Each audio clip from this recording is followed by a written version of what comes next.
You know, I've never made comment about 1 year in office. The reason why is simple. I would say that President Tinubu have kept to his campaign promises. Throughout the campaign, he consistently maintained that he will continue from where Buhari stopped. And that is done very well. I would say excellent. I'll give him excellent pass mark. And it's very simple. Dollar was 460, is now 1,005. Fuel was 238, is now about 700. Diesel was 844, is now 1,415. A bag of rice is 35,000, is now about 80. A bag of beans was similar, 35, is now about 90. Gari was 27.28, is now 49.50. A tuber of yam was about 2,007 to 3,000, now is about 10,000. Tomato basket is about 40,000, that is over 150,000. Electricity is 66 kilowatts, is now over 200. You can go on and on. Our debts, even bread, which is a basic thing other countries that subside, like Egypt, bread, smaller, medium bread was 450 naira. It's not 900 naira. The big one is 900, is 1,005. Our debt, like I mentioned, was 87. By end of last year, it was actually 97. The highest we've done within that short period. Now is about over 100 trillion. In fact, this year alone, the government, through the Central Bank of Nigeria, have issued and taken from the system borrowing of over 16 trillion naira. You can imagine the interest at almost 20%. It's about 3.2 trillion after 12 months.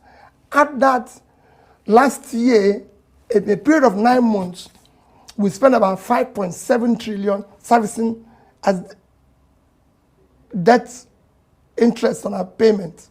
So add that. So overall, you've done well. Let's even go back to the overall of the economy.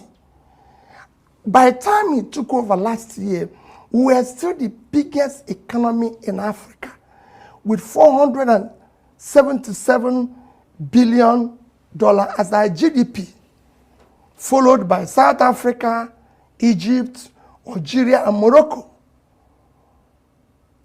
Today, we are number 4. South Africa is number 1 now, I think about $373 billion. Egypt is second, $347 billion, followed by Algeria, 266. And we are now 252 billion GDP economy. It's even worse when you go to our per capita. We are actually 1/4 of per capita of the list of these nations that I mentioned. South Africa is over 6,000 per capita. Egypt is 4,000 plus. So is Algeria. And then Morocco, which among this is supposed to be the 5th, at 4,210, and we are 1,000 plus. So we actually gone low. We're coming from a low of per capita of 3,000 plus in 2014. So with every other thing have headed south. You see, insecurity is worsened. Well, let's corruption has worsened. Right. Let's adherence to the rule of law has worsened. The country has been nepotism is at the highest. The first thing you do as a leader who inherited a difficult situation is to lead by example. And it starts by your own style, by your behavior, your conduct, how you manage the resources. You cannot say that things are difficult when you're living in conspicuous consumption. The things you don't do. Nigeria today is a country with the highest amount of people without homes. Over 24 million. Yet, you're spending 20-something billion to build a house for one person. Mr. Johnson, are you saying that a vice president of Nigeria cannot live in a 4-bedroom house? You live in the UK. 10 Downing Street is 3 rooms. That is an economy that is almost 10 times our economy today. And the Prime Minister lives in 3 rooms. So that's where you start. You start by living like somebody who is coming through difficulty, who is facing difficulty, who wants to change things. That's how we do it. You don't engage in what we've been doing, buying vehicles, partying and everything, as if things are normal. When you say there's difficulty, you need to deal with the issue of cutting the cost of governance. That's where you start. So you need to deal with the issue of massive corruption. That is showing that I am now, okay, things are bad. Just have served the system. Where I came in and found that things are bad. And we start by cutting the cost of governance. So is that what you'd like to see him I mean, the first year is gone. You know, that's a fact. But he's now entering his second year. Or he has entered. What are the things that you have to also show a clear plan. It is not enough to say, oh, we're going to go through problem. If we're going to go through problem, this is very simple. You enter a plane. There's a bad weather. There's going to be a turbulence. The pilot says, we're going to go through bad weather. It's going to take us maybe 1 hour, 2 hours because of this. And he follows it through. That is not the time. In that bad weather, everybody, even the crew, are asked to sit down. That's not time to start serving food and wine and everything when everything is up and down. That's why we're there. We're in turbulence and people are still dancing and everything. I always say what happened to the Titanic is what is happening in Nigeria. While the plane was going on, the people on the upper deck were busy dancing until the whole thing collapsed. That's what is happening now. We should change and do things rightly. We can change and manage corruption and everything and all that.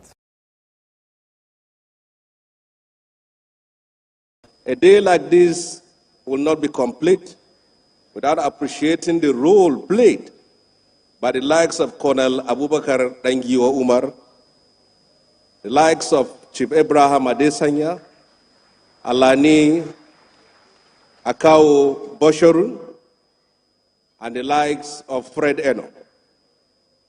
Mr. President, even though the governor of Kaduna State removed me from the seat, I will always remember that he was one of those who stood for us when we were in prison.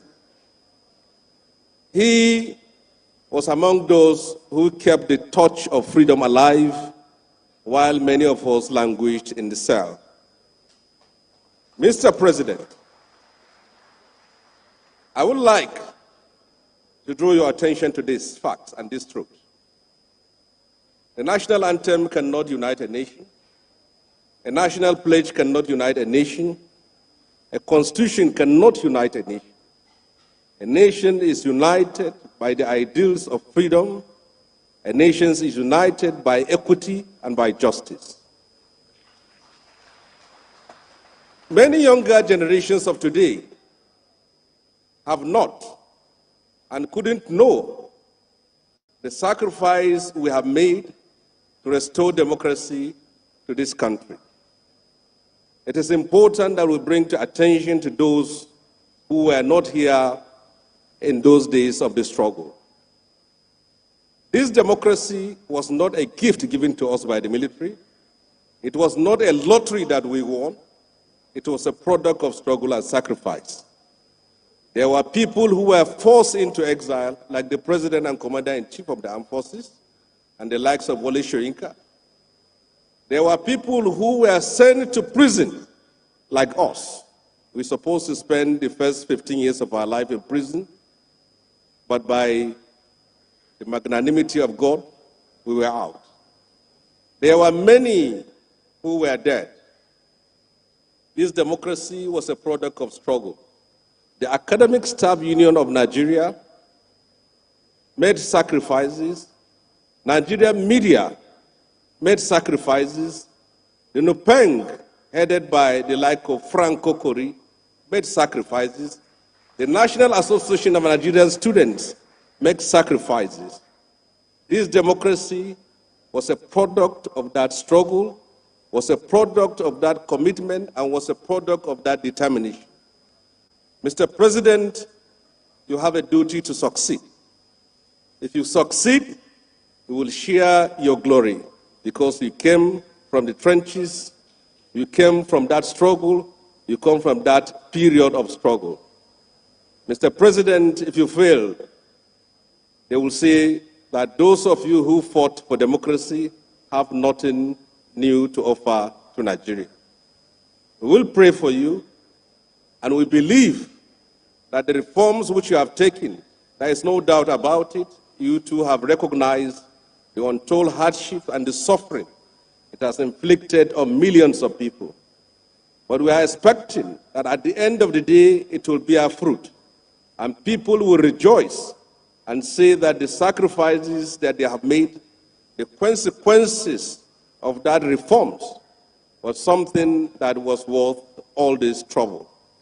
Mr. President, thank you for the honor and the privilege, and do something about the Nigerian prisons, because they were the ones who hosted us in those days and in those dark days of the struggle.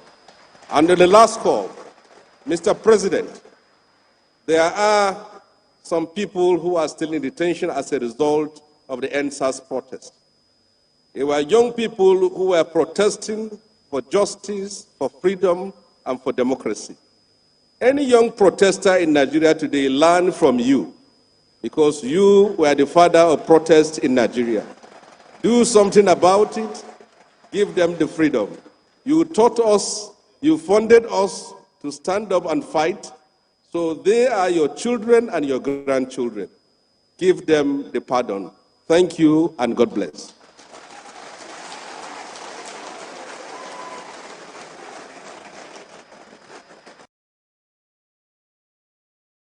There no money coming in?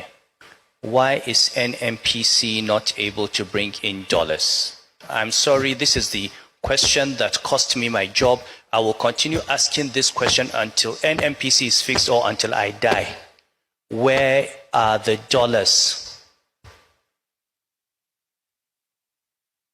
We need to shine light on NMPC. The finance minister cannot tell you, because he doesn't have a metering system that reports to him. The finance minister cannot tell you that today, this is how many barrels of oil that we produce and exported. He can only rely on NPC telling him. Those barrels are revenue. They belong to finance. We've been talking about this for 10 years. We need a metering system. The finance ministry needs to know how much oil we are producing every day, how much oil we are selling, and where the money is going. Because if you don't fix the leakages in that system, if you don't fix the revenue, the dollar revenue issue, you will never fix the exchange rate problem. Oil is not going to grow our GDP. I've always said that. Oil, I mean, if you took out all the oil in Nigeria today and sold it, it would raise our per capita income to maybe $4,000. We won't even be a middle income country. Oil will never make us rich. but it is working capital. It is working capital. It is a lubricant for our import-dependent economy.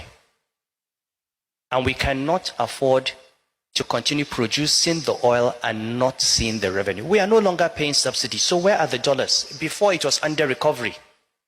Now we don't have under recovery. Where is the money?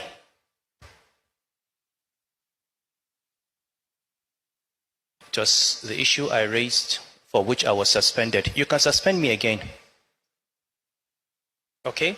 But it is an issue that this country must address. NNPC is the most opaque oil company in the world.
A fake lawyer just commands, go represent somebody for court. I never seen that kind of thing before. Although I don't first say fake doctors that they do surgery on people and all that, operations and all that. Yes, we don't talk about for this platform before, but for fake lawyer to have the mind to go to the court to represent a client, that one be us again. Let's watch this video. No.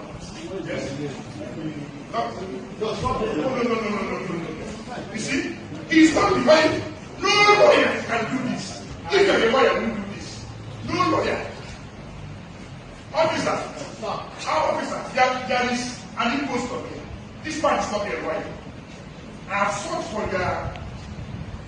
for their assistance. This man is an impostor. And remove your wig and cap. You're not a lawyer. This man is not a lawyer. And I'm hereby ordering his arrest in my court. I want you to arrest him. I want you to arrest him here and now. The man is not a lawyer. The man is an impostor.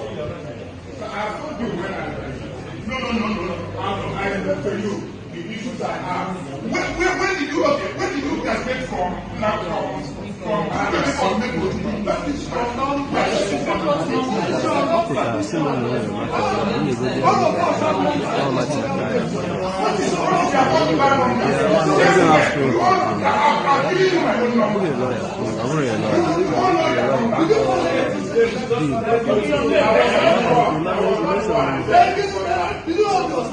Officer, I hear that. What are you to arrest him?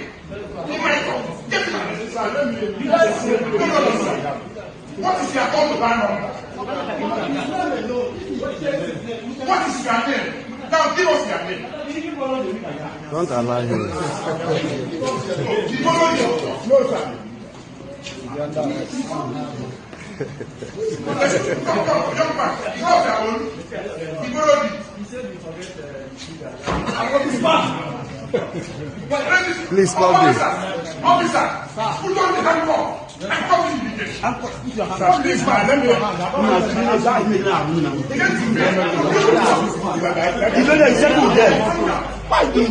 Calm down. When you get there, you will settle. Just calm down. Guy.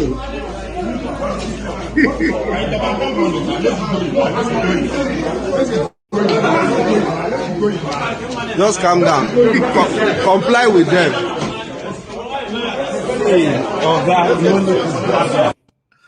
Oh my God. This man get mind though. He just go court, go represent a criminal client. He himself na criminal. Listen, A lot is actually going on in Nigeria right now. You know, we reported a couple of months ago where doctor will not be doctor. They do operation on Nigerians. Someone will not be doctor. They do operations on Nigerians. It's crazy. Wow. This is mad. I never seen this kind of thing before. Thank you very much, my people. I appreciate every one of you. Let's move on. I would like to quickly take these articles right here so that we can move on swiftly. Guys, do your parts. Someone should buy me a coffee. Click on the dollar sign. If you like see that dollar sign, it can't scare some of you now. I'm not talking about the constant people, though. I'm talking about some people did this conversation. You have never click on the dollar sign. Click on it now. Not the verse. You get problem with dollar. You don't want to put smile on my face. Encourage us now. God bless you. Thank you. Okay, I would like us to start from here. As you can see right there, breaking, former Kogi Governor Yaya Bello again fails to appear in court over 80 billion naira fraud trial today. Yes, today is supposed to be court. Then wait. Yaya Bello was nowhere to be found. So as we talk, Yaya Bello is still on the run. But meanwhile, let me take orders that I have for you guys here. Quickly. Samuel Ekpa must be arrested. Samuel Ekpa must be arrested, prosecuted, CDS, Musa. Now I talk this one. You don't talk and say, whether you like it or not, anywhere you day, we go fish you out, you go prison. You know, that's when you talk about. Meanwhile, I'd like you guys to listen to him here. We have external people that equally support them. The issue of IPOB. There's a lot of funding that comes in there. Yes. Are you worried? Because you know an operation, of course, you have definitely. a special operation on the sit-at-home IPOB situation in the Southeast. Yes. But some of the elements and the leaders of these groups are outside of the country. Yes. We have repeatedly complained about the issue of Samuel Ekpa. He is in Finland. The Finnish government are giving him all the support, and he's doing what he's doing. Comments he's making. People are being killed, and nothing is being done. And this is democracy. If the European Union is the one supporting democracy, and this is happening, and they're not taking action, then they don't mean well for Nigeria. We have said that in clear terms. We need to diplomatically find means of getting him out of whatever it is that he's doing. He must be arrested. He must be prosecuted. Look at it from the other way. Assuming he is in Nigeria and he's doing that to the Finnish government, you think the European Union will allow that happen? They definitely will not. So why are they allowing him to do what he's doing? And people like him that are doing such things, trailing the funds is very critical. I know a lot of the First Central Bank, the NFIU, are doing a lot in tracking down how the funds flow. And this is part of what we call the oxygen of terrorism, is logistic, leadership, and funding.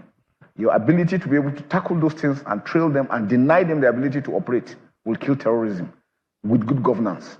Now, you can see the statistics that came in, political will. And political will is not from federal government alone. The states are critical. For me, if I look at the aspects, what do we need? Let's look at solutions. Do we have a comprehensive database as Nigerians? If you go to Chad, Cameroon, and Niger, once you enter, they know you are not a Nigerian. And they have this duty as citizens. Once you speak, the man knows you are not a Nigerian. The next thing he tells you, if he's a taxi driver, he tells you his vehicle has a problem. He's calling the gendarmes. Before you know it, the gendarmes are coming to ask you, what are you doing in our country? We don't have that. That's what we're saying is a holistic thing that we have to do.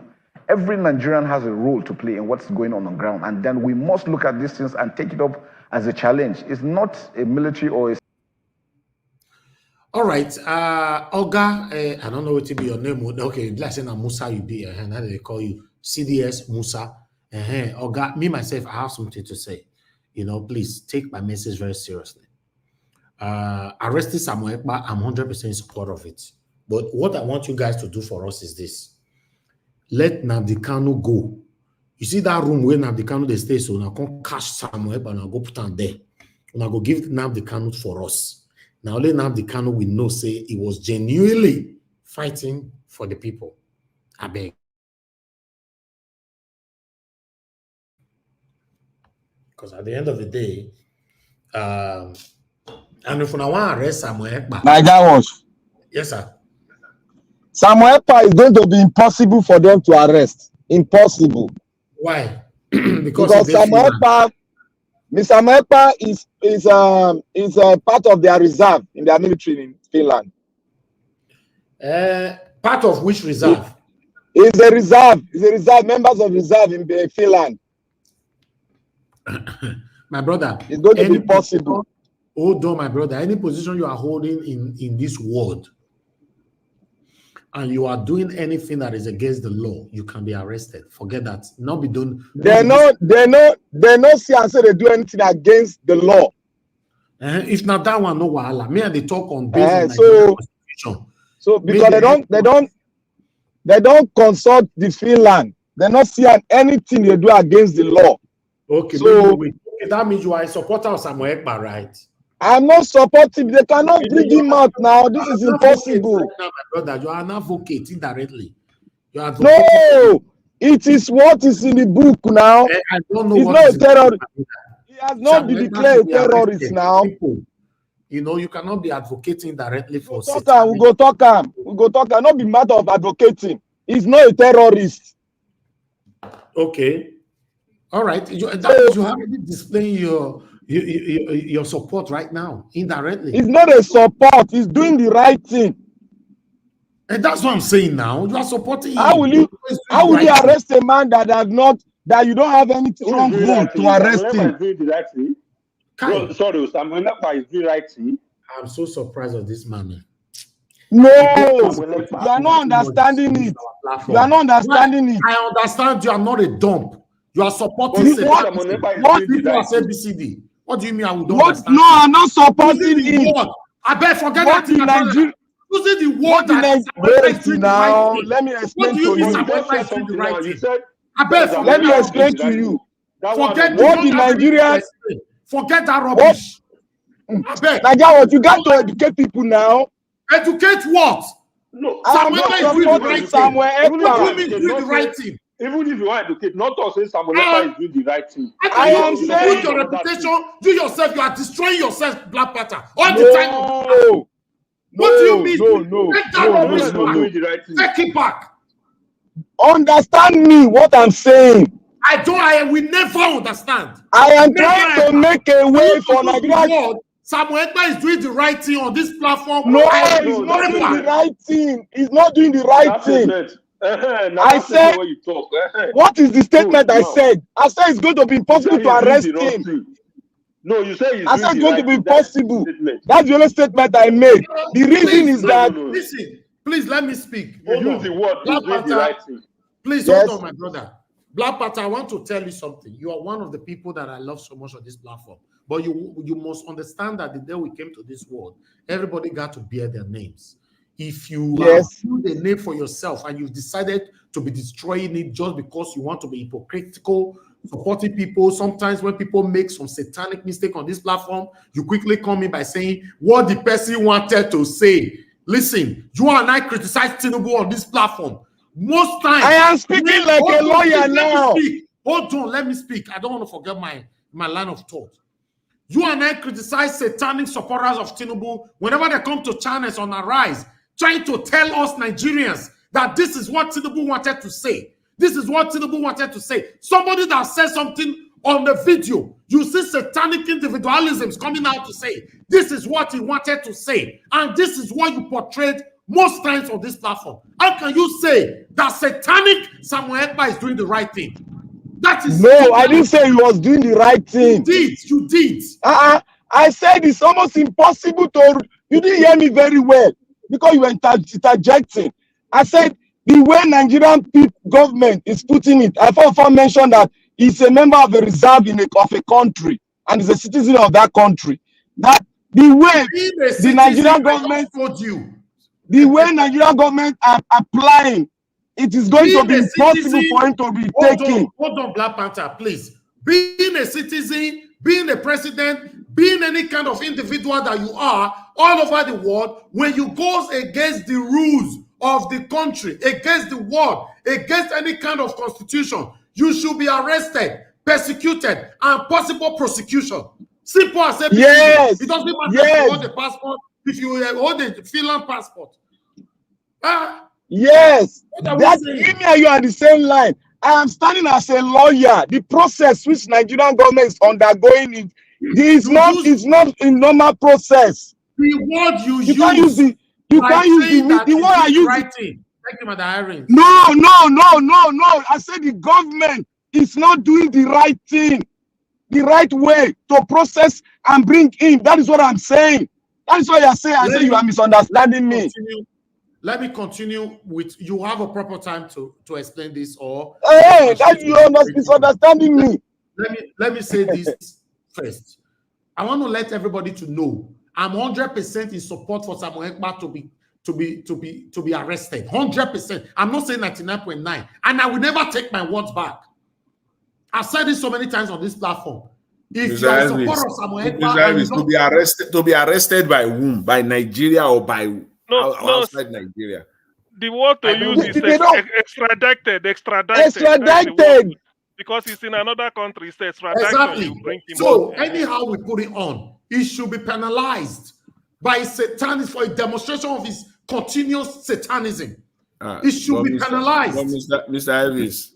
Elvis, do you think any country, any normal country, Nigeria is not a normal country, so let's put that aside. Do you think any normal country? Hold on, Oga Jonathan.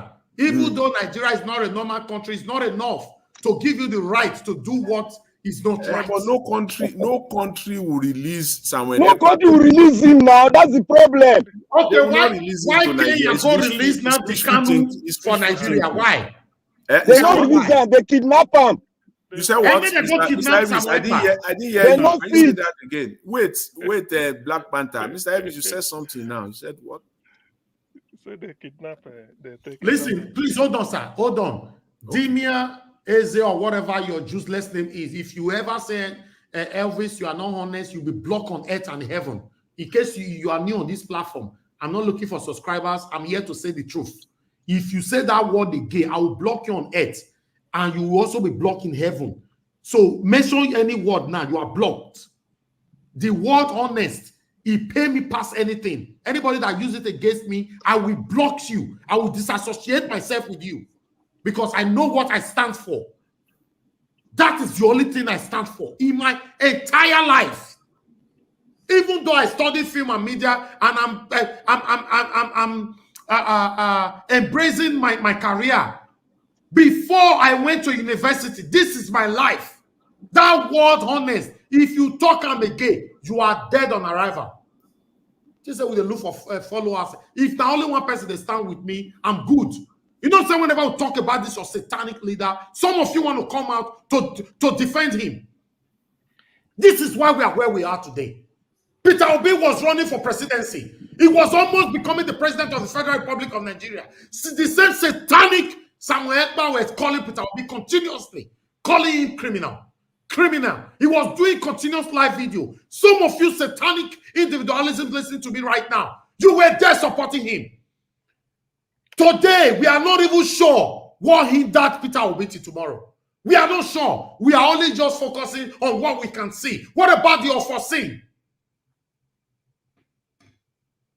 We all want a better Nigeria. Oh, Biafra must go. Oh, this must go. If Biafra want to go, Biafra can become a reality in a peaceful demonstration. You cannot take somebody's life. You want Biafra to be free. Many of you satanic today listening to me right now. Look at Nnamdi Kanu is languishing away in prison. How many of you have engaged the streets? May God punish you now.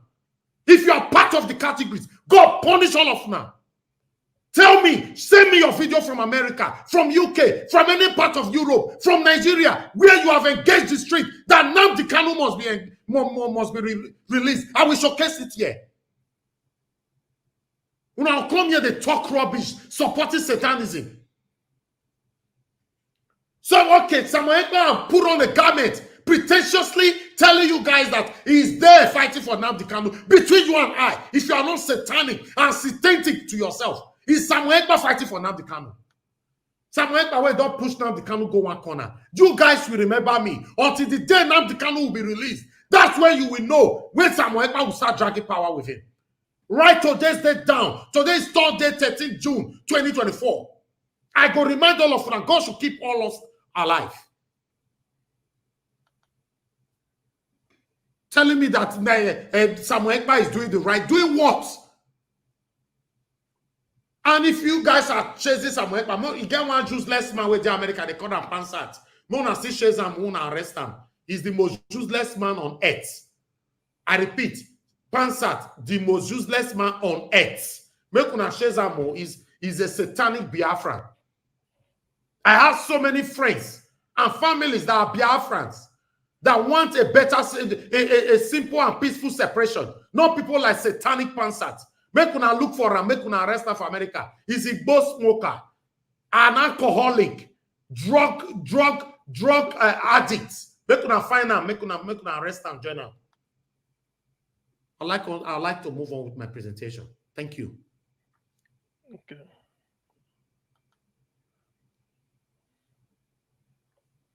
I have another article here for you guys.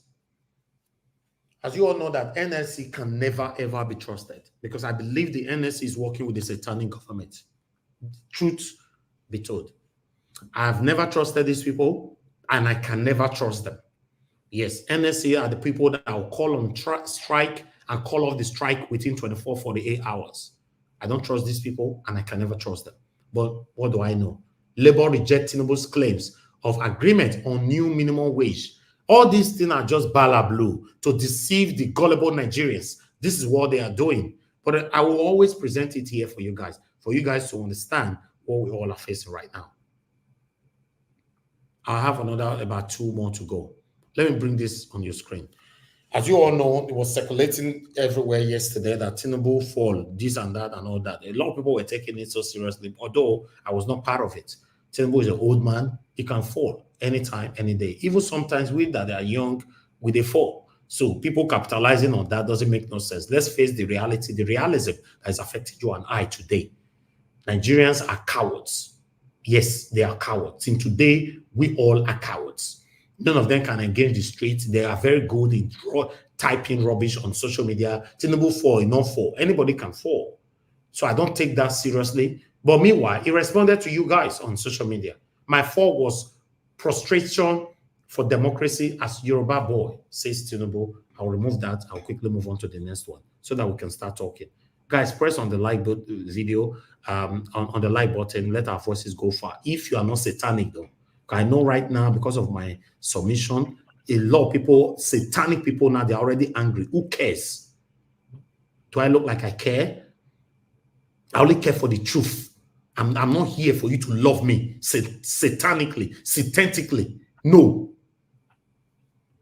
Minimum wage, I will approve what Nigeria can afford, says Tinubu. You see, this is the same satanism that we are talking about all the time. This satanic government, Tinubu's government, the previous ever government that ruled Nigeria, none of them cares about you and I. None of them. Look, minimum wage, I will approve what Nigeria can afford. But meanwhile, the satanic rights and senators, all of them are collecting about 30 million naira monthly. Till today, Tinubu refused to reduce the cost of governance. But he's telling you this is what we can pay you. Yesterday, I read it out, what some satanic governors said they can pay. Some of them even said, I will never pay more than that 30,000. Some said they'll pay you 32,500. Some said they'll pay you 40,000. This is why I'll continue to say Nigerians are hypocrites. We are cowards. All our power relies on social media. We are cowards. If you go cry, cry. Let me take this. I guess, is that all? Okay, yes, I have this one here. The reality of our country right now. Economic hardship. Adulterated foods flooding Nigeria. Market. Palm oil mixed with dye.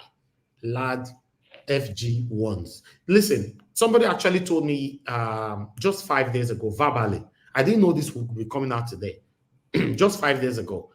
It was telling me that how they bought the palm oil, and the palm oil was mixed to look like this color, but it was not the original palm oil. They used it to cook. While they were eating, that's when they get to realize that this taste was not very, very good.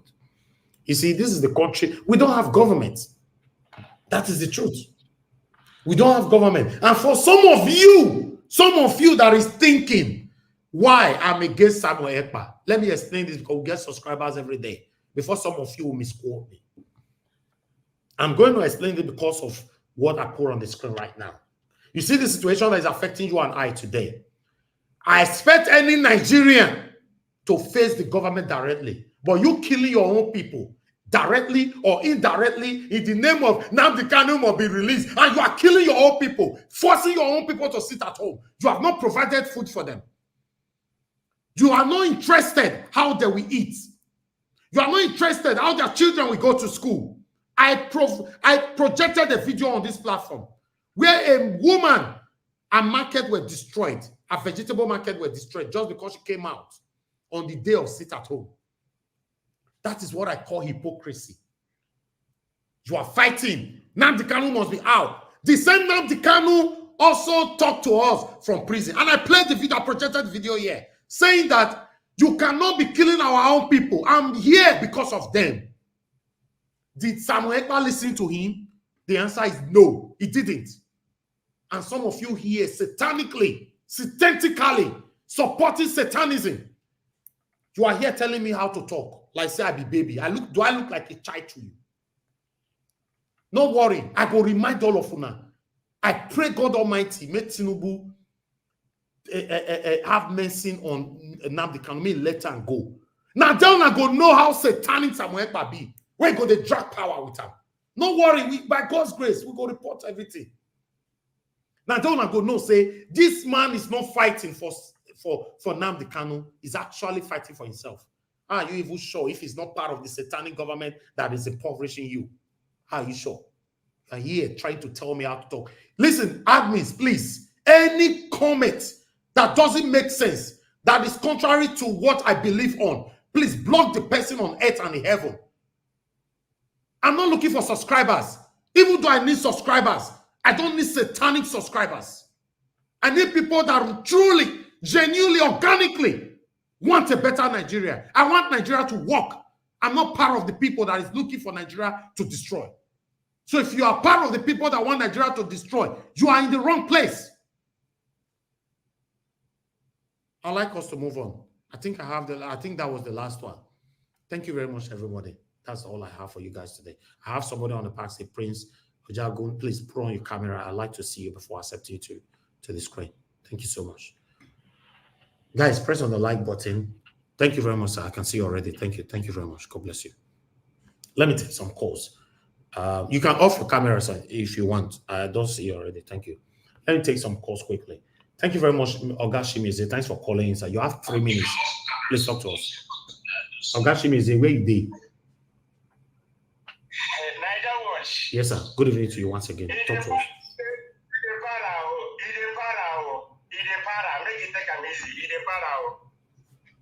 Good evening, good morning, good afternoon, all Niger Watch family.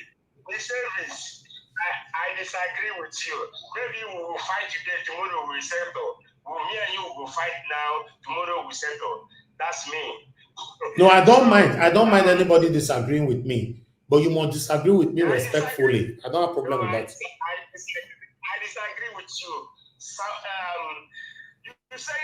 I heard you say if they know the way they kidnap they kidnap Samuel Ekpa too. So now we are talking about Nnamdi Kanu issue. So we haven't get away from there. We are not talking as a Samuel Ekpa. Okay, that Musa are talking about Samuel Ekpa. Let him say what Samuel Ekpa do, not Samuel Ekpa will brought to book. Let him say what Samuel Ekpa already did before he requesting, which the Finland will never allow them to do that thing. What they did to Nnamdi Kanu. Finland was in USSR. So Finland know what is going on, to know everything about what is happening in Biafra and Nigeria. Finland was with Russia, which is USSR, with Ukraine and others. So then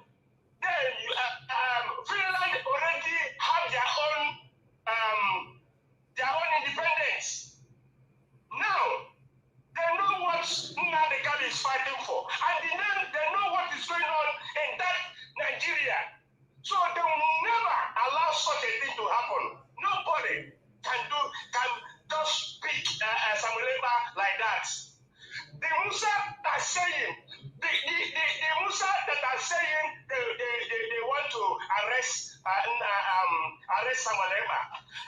Have him just come out. Let him say one thing. What Samalema do, not your social media or on national TV, saying we must to bring him to book, we must arrest him. Say one thing. These people are fighting for their freedom. Samalema, you're saying that Samalema is fighting for Nnamdi Kanu. I disagree you when you say when Nnamdi Kanu come out, he will say he's the boss. I know. I see Samalema, you see, he have conscience. The peaceful demonstration the Biafrans have done for so many years. Nigeria they just take it the way they are not people just killing them, run them, do whatever they want to do to them, which is wrong. If you watch from what they did, which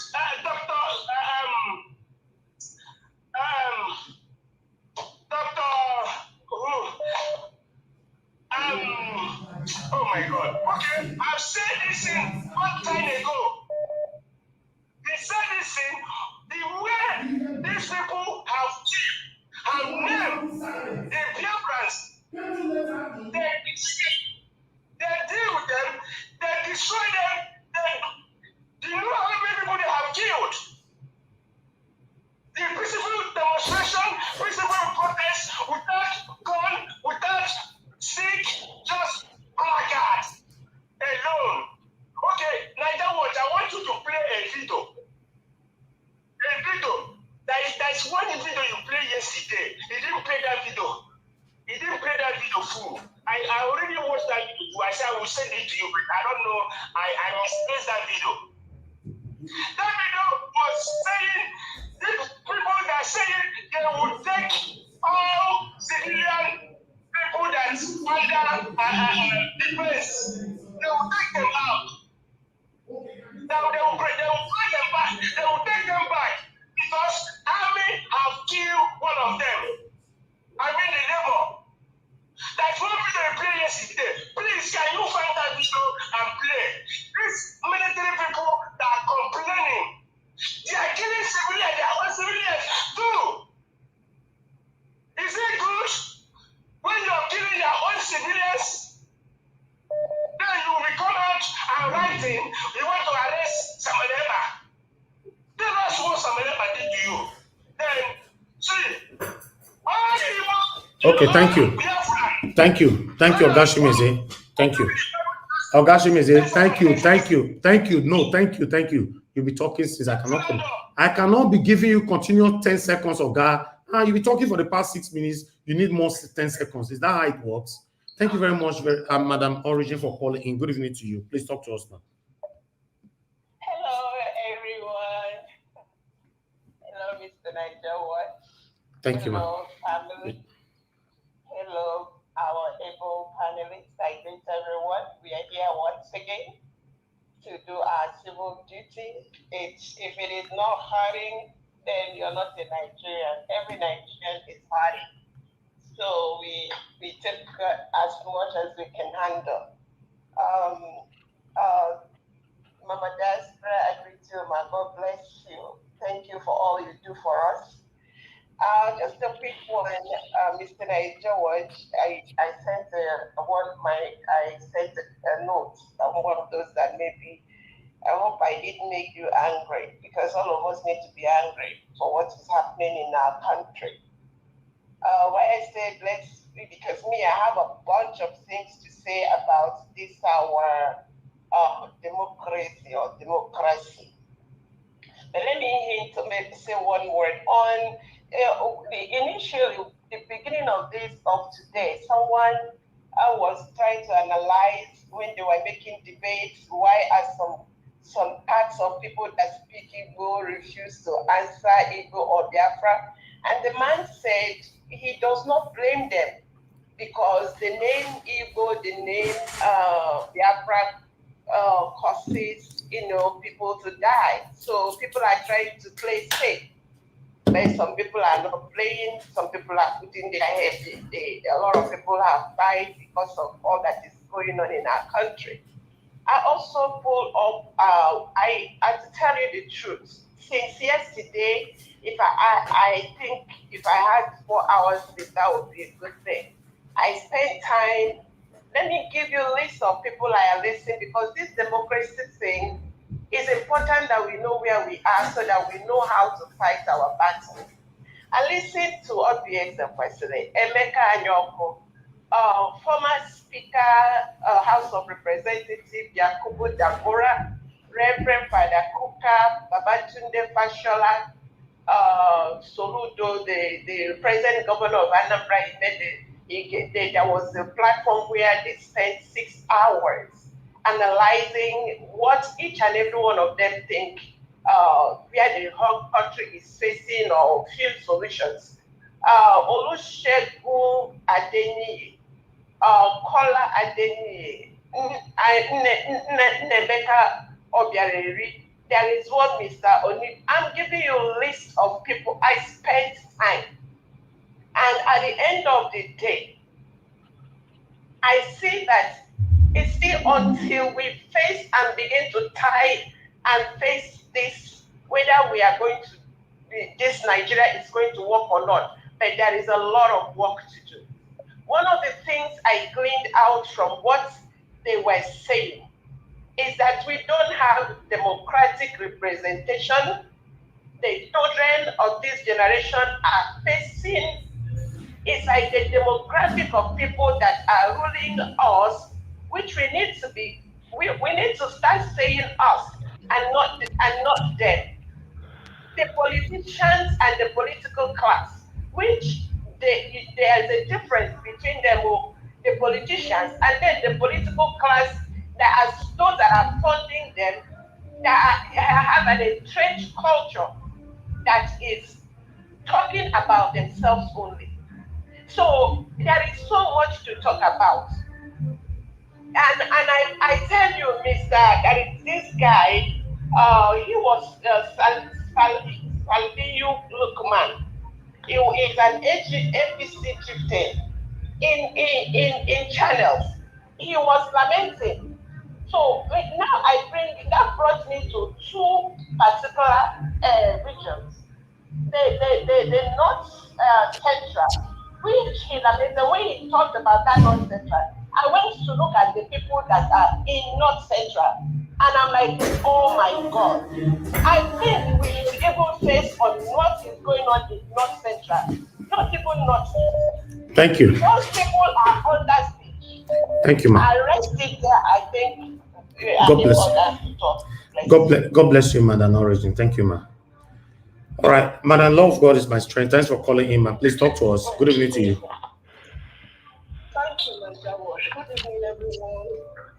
I want to greet my brother who is calling with me, small Jonathan. Okay, brother.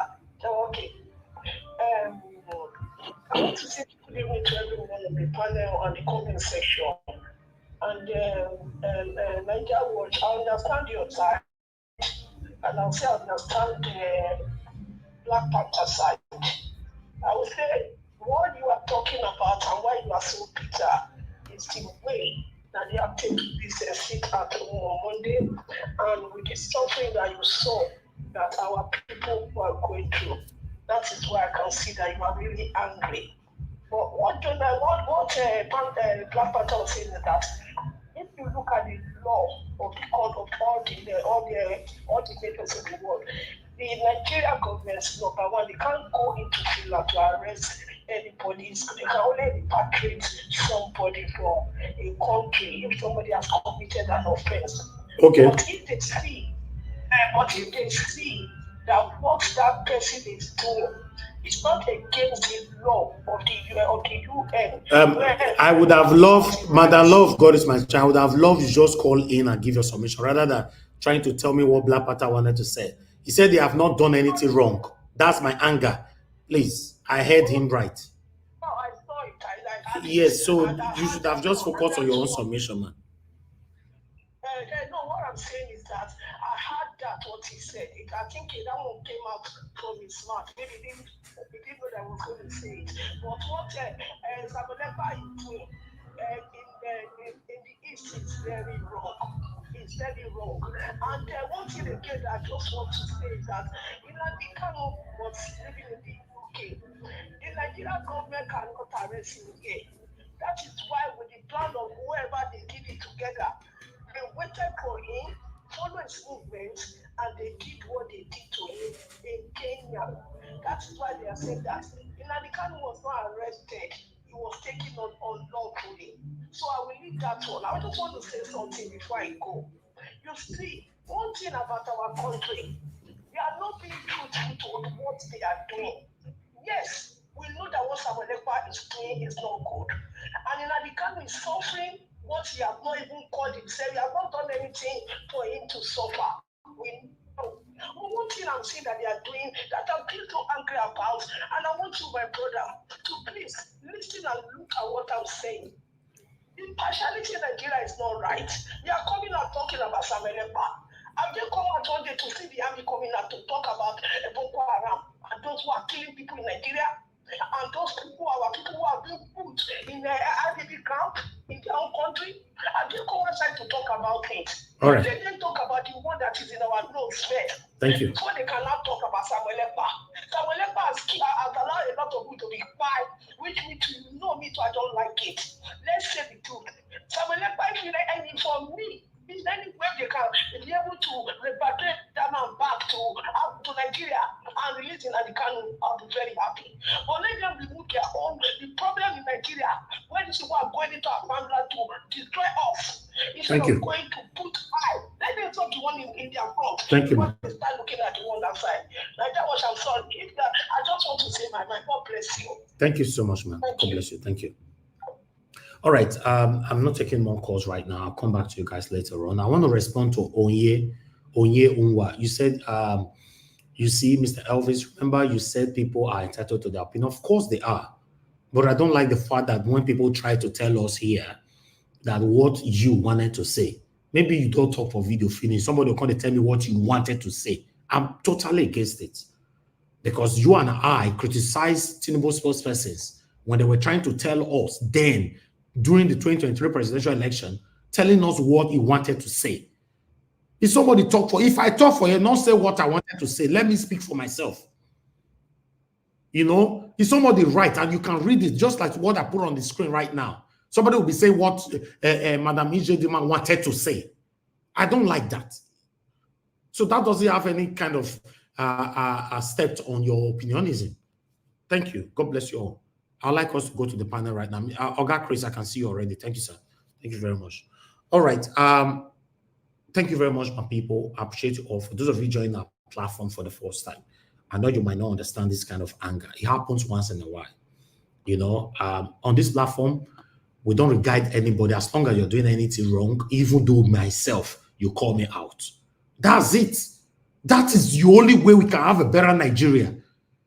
When we now talk or consider the affiliation we have with each other, when we are doing something wrong, we don't talk about it, is a problem. That is what we call nepotism. That is it. Every submission that Black Panther gave today, I'm not interested, but I was only interested on one, that he did not do anything. That was, although he have retrieved it. Naija watch. Make I say something here. You are putting words on my mouth. Every submission I gave today, you will. No. You are putting words on my mouth. Every submission I gave today, I will convince you and the audience. I did not say it was right. I will explain the factors. Your mouth. You want me to play your statement when you said I will explain myself. I will explain myself when I'm doing submission. Before you explain yourself, you need to be judged. You shouldn't say what everything I said today. You will not agree to it. I will explain myself and you will agree to it. Listen, Black Panther, in case you don't know me, I don't sit on the fence for people to know this one, maybe this one not verse, maybe this one not verse. I say things I read. If you go first and you know. That's I do for you. Me myself, I take them now.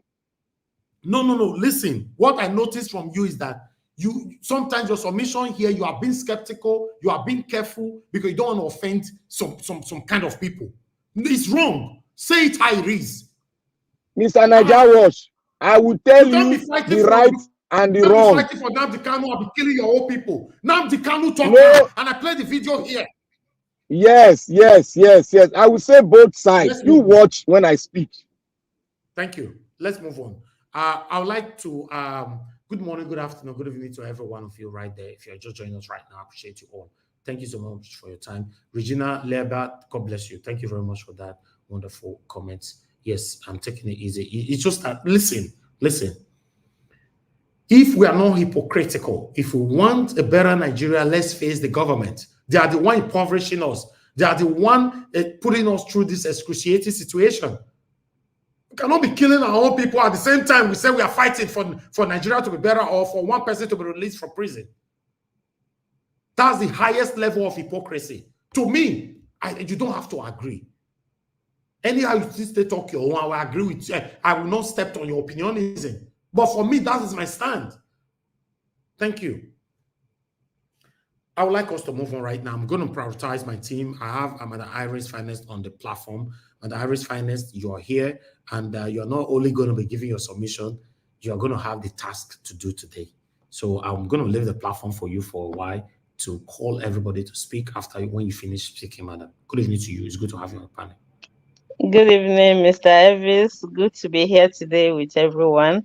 I want to greet the panelists that have been holding this platform going. Thank you for always coming in every day to lend your voices, which is very important. And we want to appreciate the people in the comment section and our invisible viewers, our subscribers. Please, I have a special offer to make to our subscribers today. We have been hanging in somewhere at a certain number, 99 point something. So I'm going to plead with everyone. Let's take it to 100,000. I know we can do it. So the platform deserves that and more.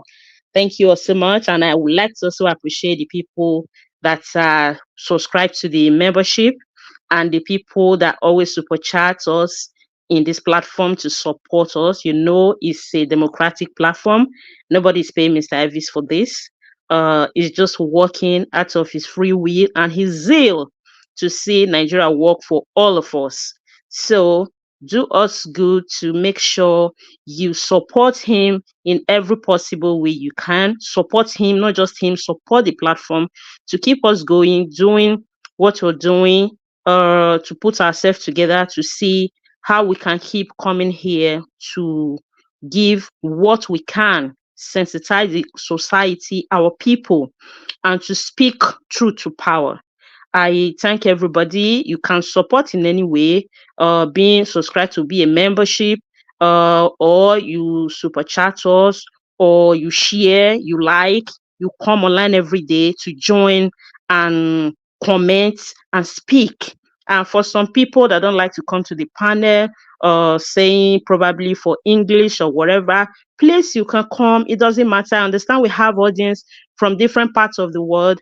We have other African audience that come here to listen to us. We have people that can interpret whatever you speak. If we don't have who can interpret it, that they trust me, we can call the video and send it somewhere. They interpret it for us. We'll play it to our audience. We appreciate every present here. Speak whatever you want to speak. We will understand you. We will translate to the audience. Thank you, everyone, for always being here. I can see Mr. Jaja have already supported us. You have been a great person to this platform. We appreciate you, Mr. Jaja. Madam Peggy Modi, thank you so much. Oriyomi, I see you all there, my people. Johnson Emmanuel, thank everyone. Michael Oganimari is just coming in. Thank you so much. Stella, I see you right there. God bless you all for all you do, for keeping the platform going. Only one, I see you. Thank you all for coming in. So, as you can see, I'm going to be doing the co-moderating with Mr. Elvis today. It's been a while. Good to be back to do this today. I appreciate Mr. Elvis for the opportunity, and I also want to tell the panelists to bear with me. My system of moderating might be different from that of Mr. Elvis. I understand sometimes we want to interject, we want to counter somebody that is speaking. I like my panel to be neat so that everybody will understand what we're saying. I don't like a rowdy program. because when we are rowdy, it seems that we are not really communicating. So I want us to communicate in such a way everybody will understand what we're saying. They will know that this is not just one of those platforms. They will know that it's a unique platform. We have intellectuals here. We have educated people here. We have people that are not just here to talk, but they are here to contribute meaningful. And as a matter of fact, professionals from different fields are here. So I will appreciate if we can give that that level to the program. So thank you all so much. Keep on thumbing up the program, sharing as we keep the evening going. God bless you all. So, Mr. Evans, I appreciate you showcase their name on the screen and how they come in so that there will not be a mix up or to call them. So that being said, I'm not going to be giving too much submission today on my part because I'm going to be moderating and I like to be neutral when I'm moderating. So I'll just touch on Peter Obi's interview. As we all know, he has always been a man that speaks truth to power. He said the presidency cannot say things are difficult when they are living conspicuously. Of course, we know the problem we have in Nigeria. One of the major problems there is the cost of governance. That was why the other day I was so angry when Senator Ireti came out and said he's been sidelined and start shouting or probably complaining. They are enjoying the cost of governance, the profits that come with it. They don't complain when they are doing that, but they like to come out when the citizens are also asking for their rights. Citizens are screaming right now for minimum wage, for them to increase minimum wage. And you can see food stuff is unbearable right now for a common man in Nigeria. Those days, we normally see Gary as a poor man food. To afford Gary now in Nigeria is on another level. So it's a very terrible situation, my people. Anything we know we can do to make sure we see how we can take Nigeria to the promised land, or how we can break the barriers that we are facing right now in Nigeria. It's a terrible situation.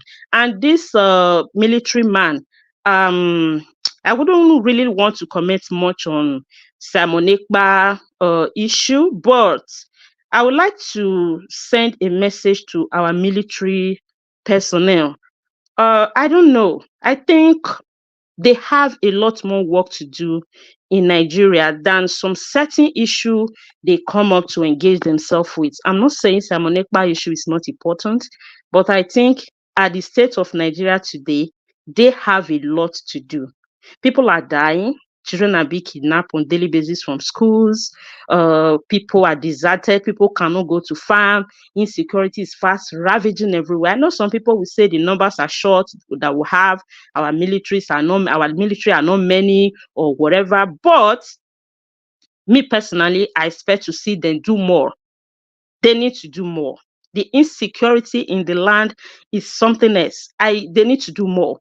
Well, I don't know how possible is it for them to bring Simon Ekpa back to Nigeria, but the one people have already brought back to Nigeria, the courts have dismissed Nnamdi Kanu's case. And it's there. And in your interview, I heard you say that, why are they doing this to Nigeria? What if any other country can do this to Finland? Of course, there is an adage that says that if you that own something did not value that thing, any other person can see that thing as a rag. Because you people make Nigeria the way Nigeria is. And that is why other countries are seeing Nigeria the way they are seeing it. I was watching one debate from a British platform the other day. They refer Nigeria as one of the most lawless countries in the world. Then that is so sad to hear, that your country is one of the lawless countries in the world, not just in Africa. I mean, it's a very terrible situation to see the front line that you people put Nigeria into. In the world map today, I think Nigeria is nowhere to be located. And it's a call for concern. Instead of you people to position yourself and be chasing things that are not relevant.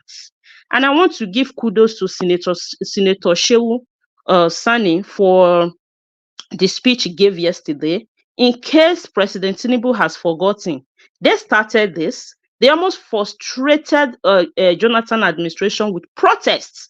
So I quite agree with him in that speech that they should do everything possible to make sure the people that were fighting for freedom, the people that were in Lucky Toll Gate with just a flag, they were not armed, that were killed.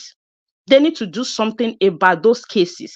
They need to do something about people that are still there waiting for their loved ones to give a befitting burial. People that are still there waiting for justice. The ones that are injured, that in some country they would have paid them compensation or something. To even agree and apologize, it can go a long way. Nothing is being done about it.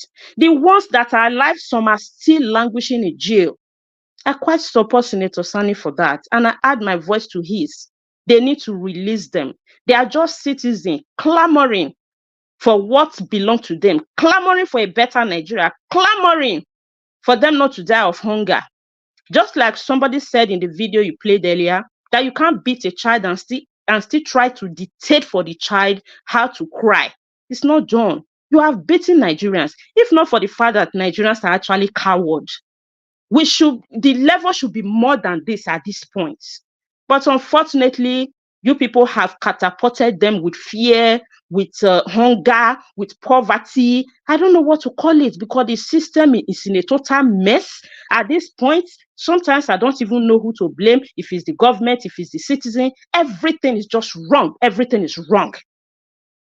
But it's not late. If you people still can do what you are supposed to do to put Nigeria together, I think it will be a good thing for the citizens. Start with minimum wage. At least people can be able to afford a good living.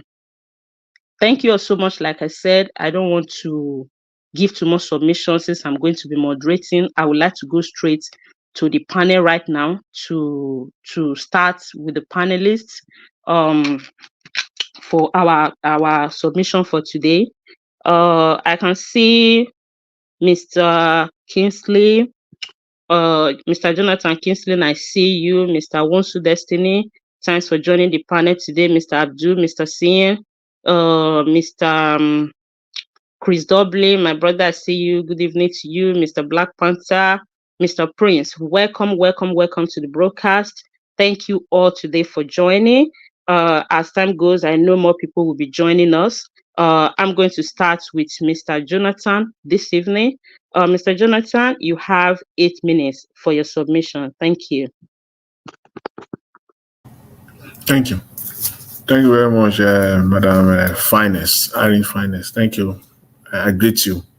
Welcome. Mr. Elvis, I greet you again. Thanks for the good work you are doing. And my fellow panelists, I welcome you all today. I greet you all. And those on the comment section, the callers, Madam Origin, Madam God of the love of God is our strength. I greet you all. Thank you very much. And please take time to subscribe to this channel and like this broadcast. Thank you very much. And welcome once again. You see, I want to start. First of all, let me just say this. This Simon Ekpa thing is just a distraction to me. It's not something that should be discussed at this time. Nigeria is facing more challenges than wasting our time on this. It's total distraction. It's not going to add to anything valuable to Nigeria. That is just the point there. But I want to set the record straight. One gentleman that posted a video. Let's do a reset on that one, because that was total distortion of history. I don't know his age, but history has no respect for age. You can be a 20-year-old and you can know more of history than an 80-year-old man. So it is much of your reading, your research, and all the rest of it. But let's set the record straight. The man that said Professor Nwosu, should be the hero of June 12th. Yes, Professor Nwosu, a fantastic man that I personally worked under him briefly as a trainee You know, I know him one, I met with him one-on-one. He was the boss. I up there. We are just at the lower cadre. But at least on 3 different occasions, I know I was sitting side by side with him, and I was, you know, doing my training at the Daily Times, you know, back then in Nigeria. I will say this. Professor Onwosu, a fantastic man. God bless him. However, the record is clear.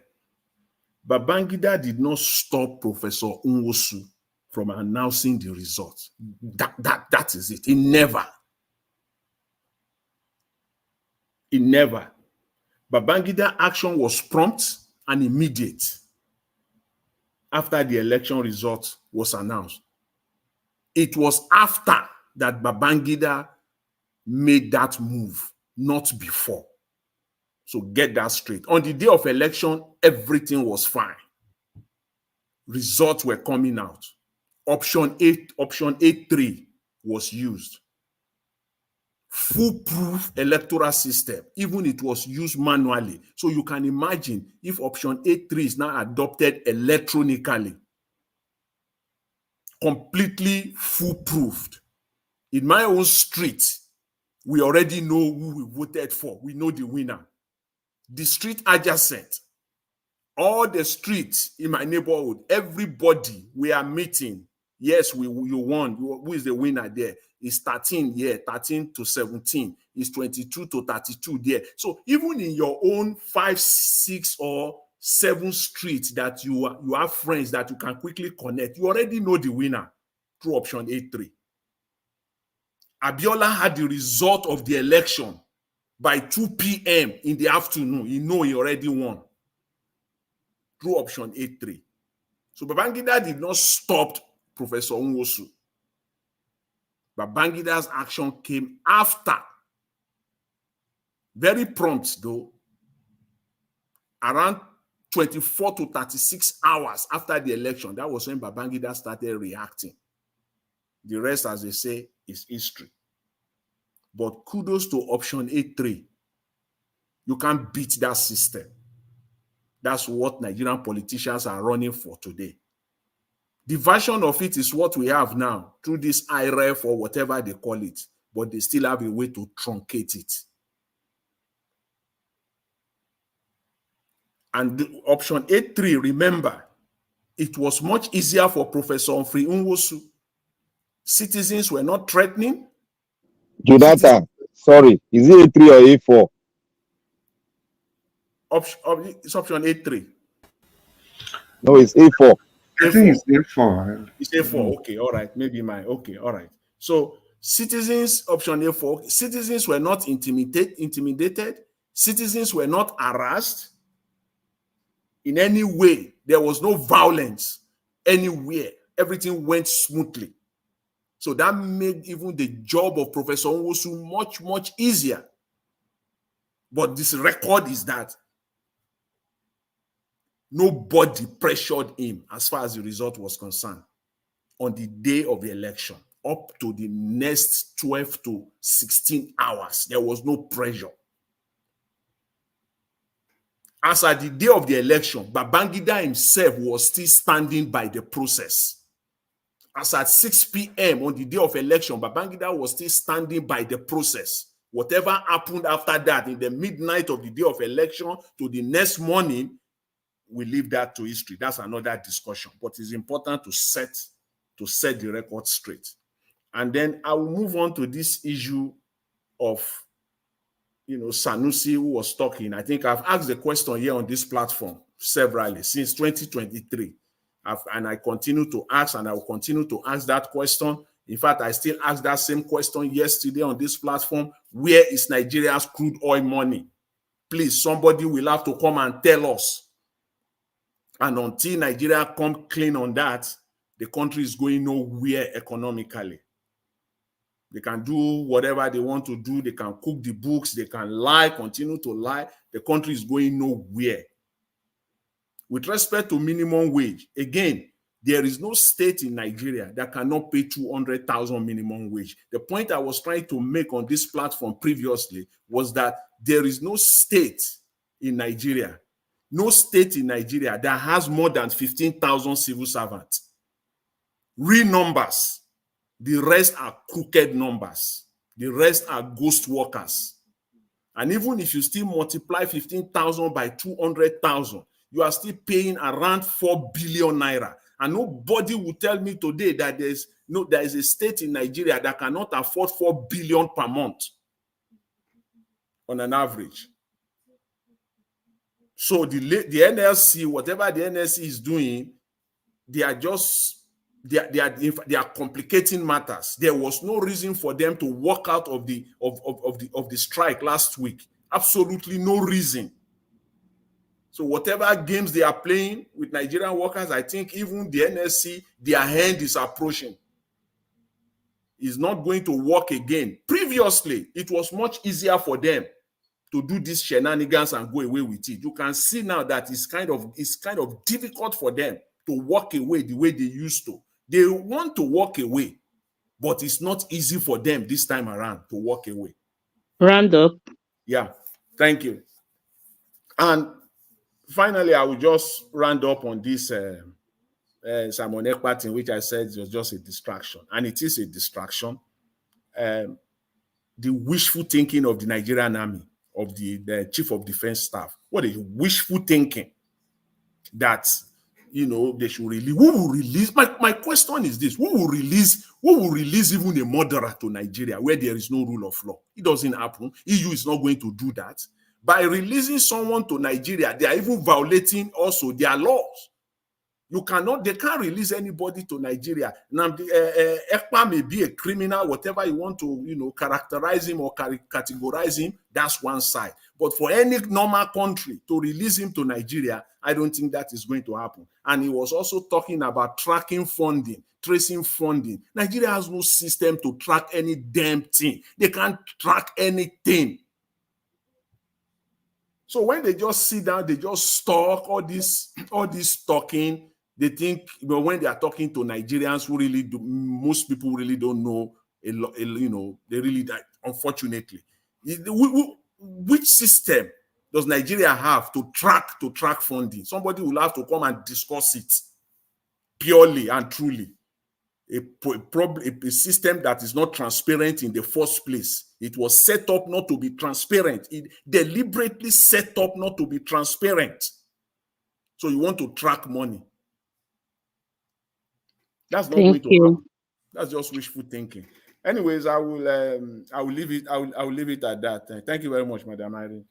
Thank you so much, Mr. Jonathan, for breaking down that, for talking about the history of the video the young man made earlier on. I think he said that Babangida wanted to stop it. Some people say that he was pressuring. So I don't know if which of them is actually correct, if he was pressuring him or if he was asking him to stop. I can't really know. I don't really know. I can't remember what happened. I need to read more about that actually. Thank you so much.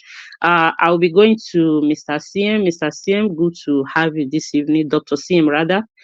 Thanks for joining us today. I would like you to give us your submission. 8 minutes. Thank you.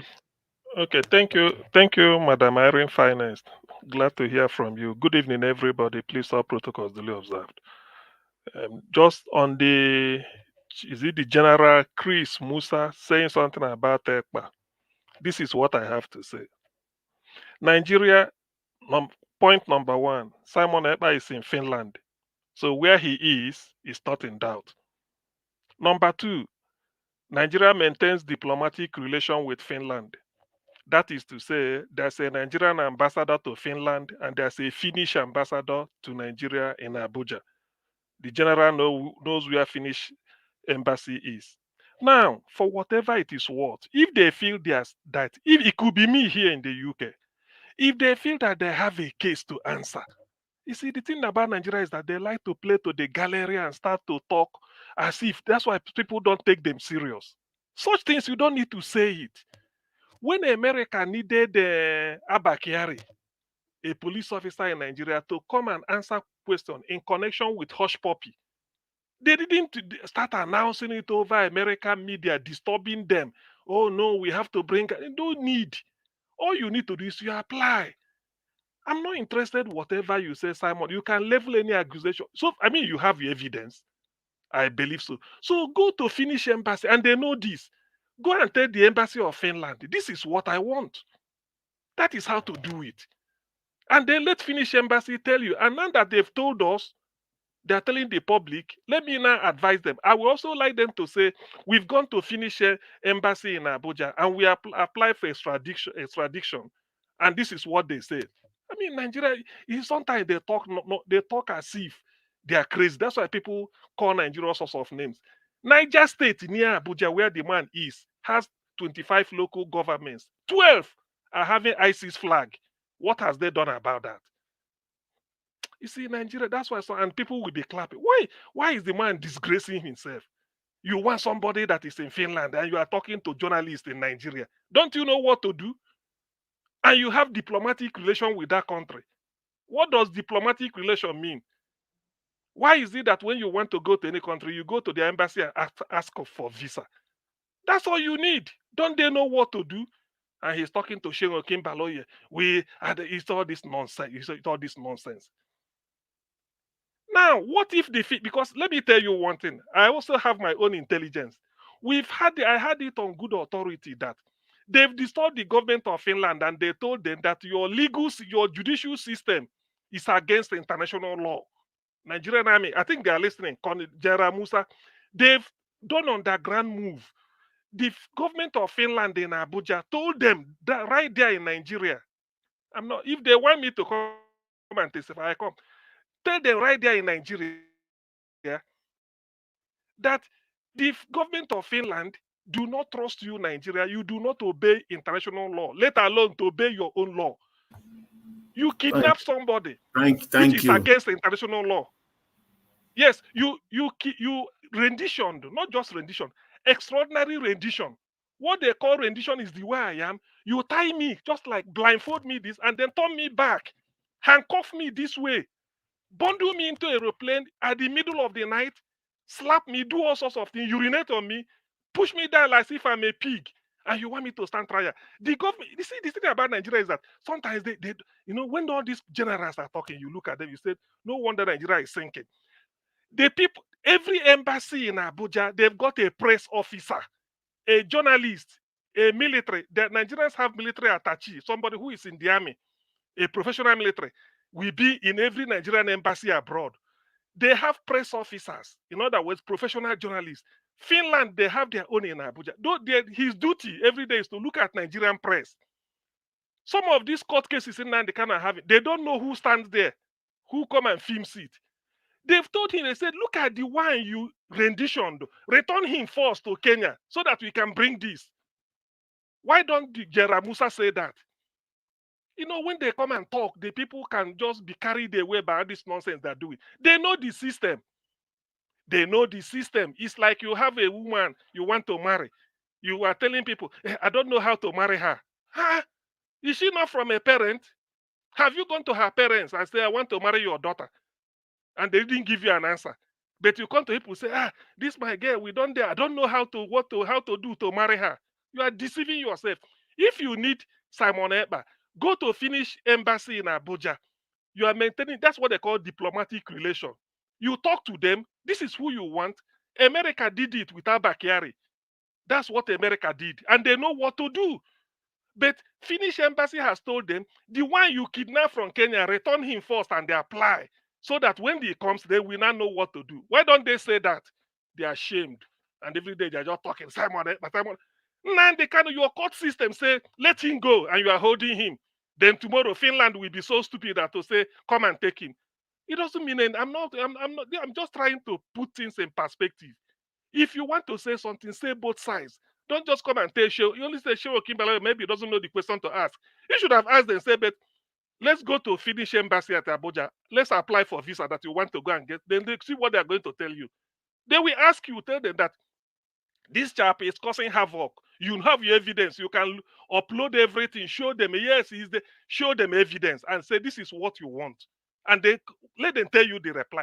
But Nigeria is so ashamed They won't say it. All they want is just to be making noise. This. Niger State is there. Benue State, there are refugee camps. Fulani herdsmen sack people. Since 2 years or 3 years, they've been staying in refugee camp. What have they done about it? They're talking of Finland. It's in Finland. They're causing confusion. Hey, go and get him. But do it the proper way. Now people are not saying do. I'm here. If you want me from UK, you know what to do. Apply to UK government. They will get my address and come and tell me. I can take a lawyer, tell my solicitor, please, this is where it's happening. They can say, okay, go, we've taken note, or they follow me. That is how to do it. And when I go there, they will be there in the court with me. I will be answering questions. That is the way it's done. If I don't have money to get a lawyer, that's what they call legal aid. Legal aid is in any country. The government will provide you with a lawyer of your choice. What it means is that you don't have money to hire a lawyer. Government will say, we will pay. Go and take a lawyer, we will pay. To make sure that the rule of law, as the other person is saying, you are also balanced. Why is Nigeria, why are they disgracing themselves before the world? Why is a general talking as if he didn't go through kindergarten? What a shame. That's why people call Nigeria a zoo. You are coming to tell us, hey, this is when you think they're talking to Almajiri. They will say, okay, is that the reason? Hey, my G, okay. They are stupid. Finnish embassy is near where he is. Go to Finland, the Finnish embassy in Abuja, and explain your situation to them, and come back and tell Nigerians that we've been to Finnish embassy to do our extradition. This is what was happening. Let them go there. Am I the person teaching them? Do I know more than them? If they want to hire me, let them hire me. Then I tell them the procedure and charge them. What a shame. This is a country behaving as if. When they say Nigeria is the most lawless, this is what I mean by lawless. You rendition somebody and you are even talking. You want to bring him that this and see. You see, listen, because I know where Nigeria is headed. This idea, Biafra is on the calendar. I keep saying it. I won't explain it beyond that. Biafra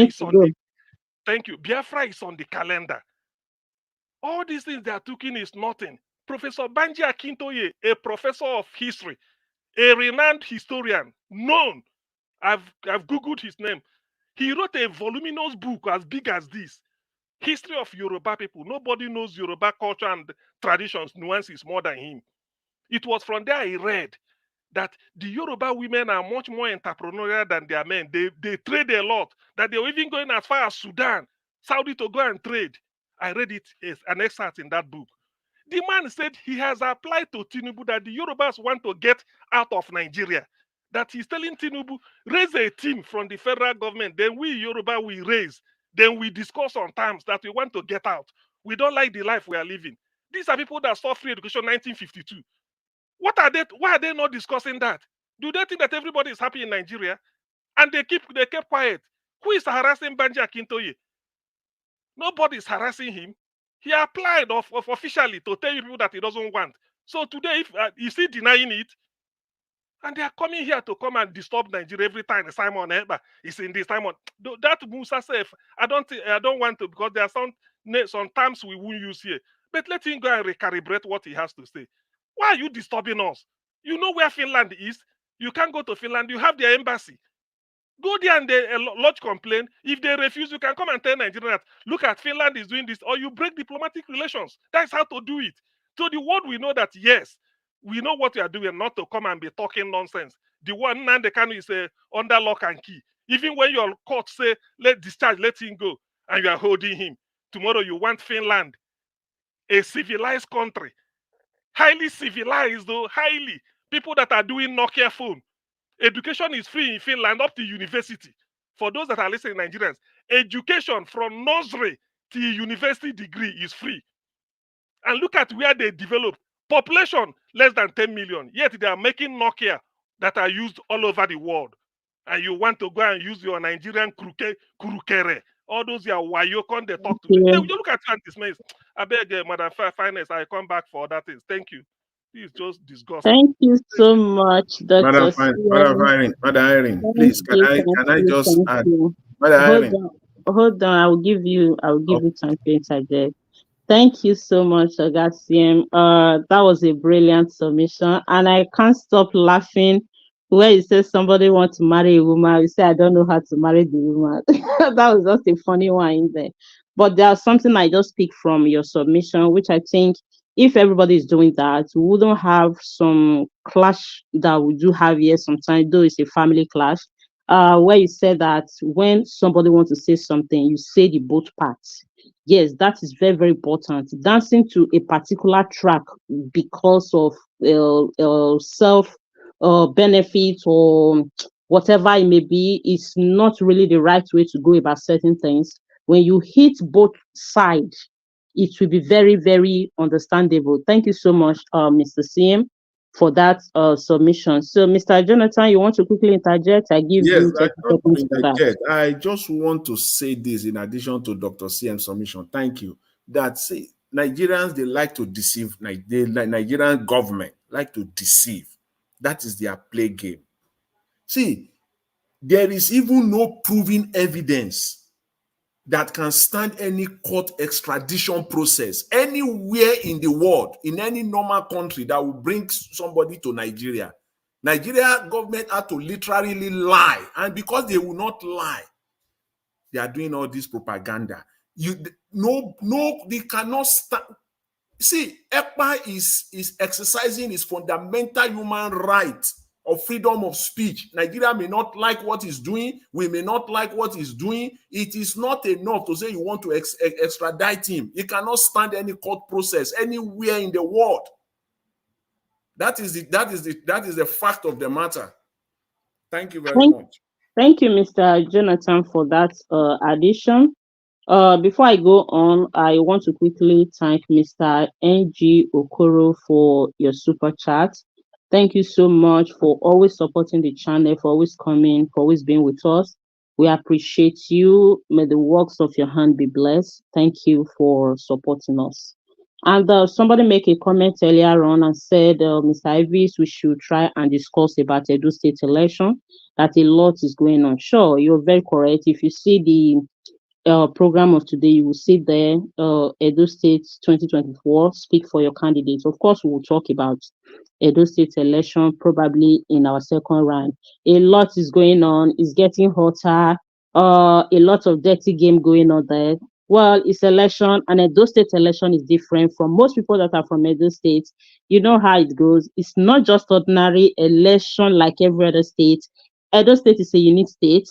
Election is played differently. It's getting hotter. We'll get there very soon. I believe we'll be having a hotter debate about Edo State election in this platform. Don't worry, just stay tuned, and we'll get to that. Thank you so much for your concern, the person in the comment section. I would like to go straight to Mr. I think it should be Mr. Prince, because the panel changed somehow because somebody joined. I would like to go straight to I'm the one. It changes. I'm the one Black supposed to speak. Panther. You are not down. So how What do can you you what be? what do you mean? What do you mean you are the one? I was I the came third. before I you was now. third now. I was third when the station opened now. Yeah, but you know, Mr. Ivy, sometimes we say if you go and come back, your situation will I change. didn't. So I I don't didn't know if you go. go and I come didn't go. I back. was here now. Okay, you were here. Okay. It was CM that spoke last. I was here. Okay, in that case,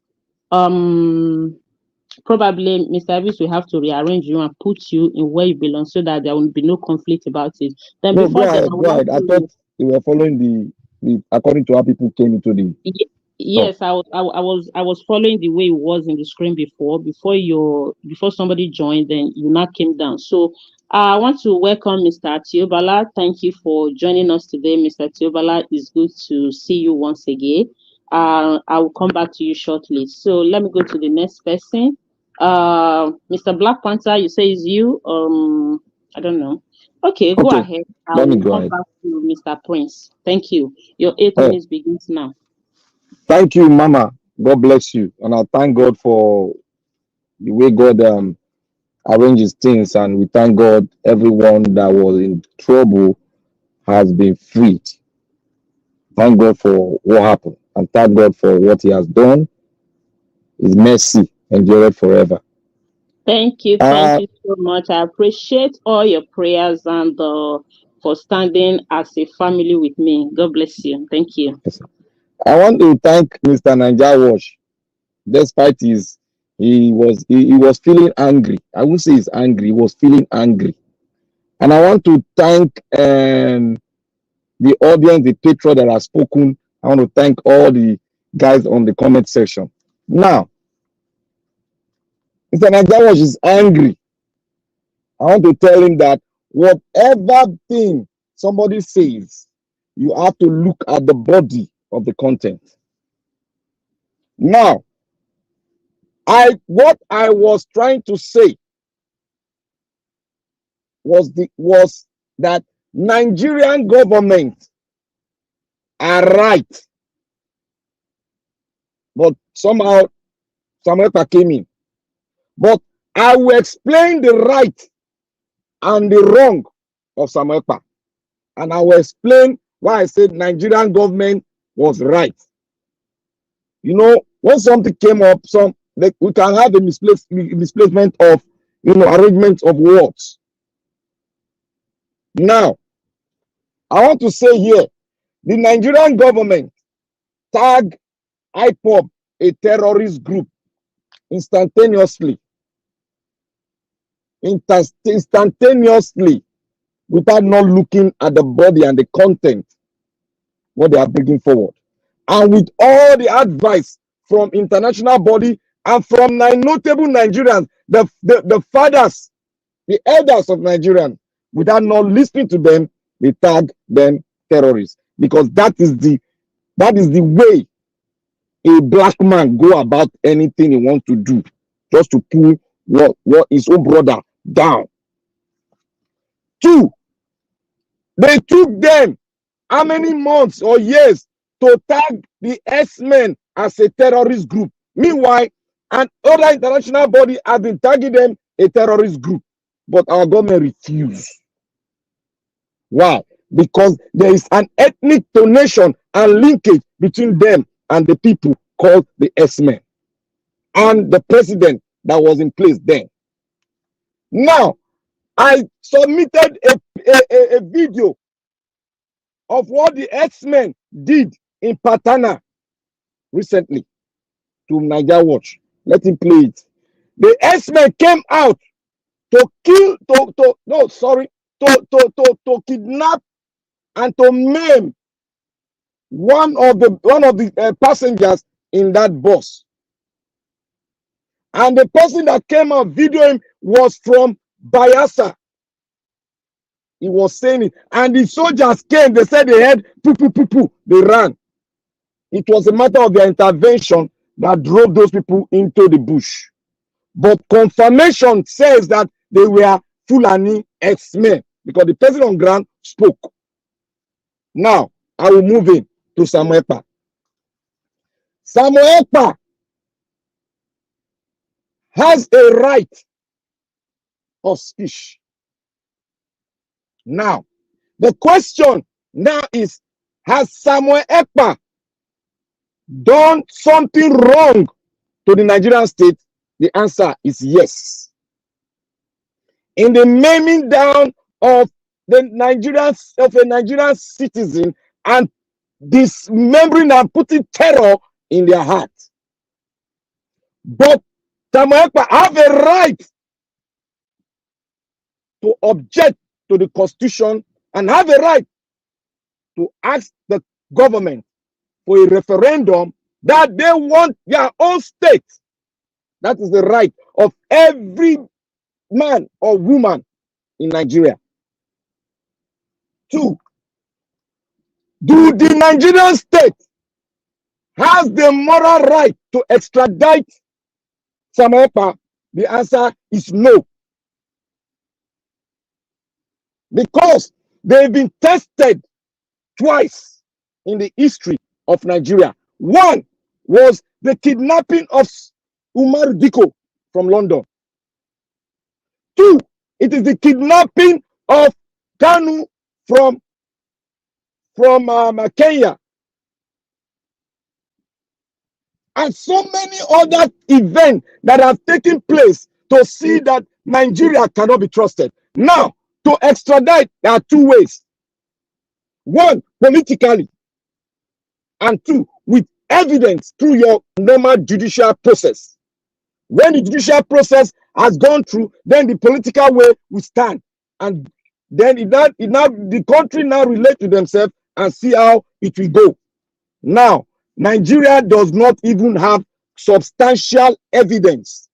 Remember my word, substantial evidence to extradite the citizen of another country.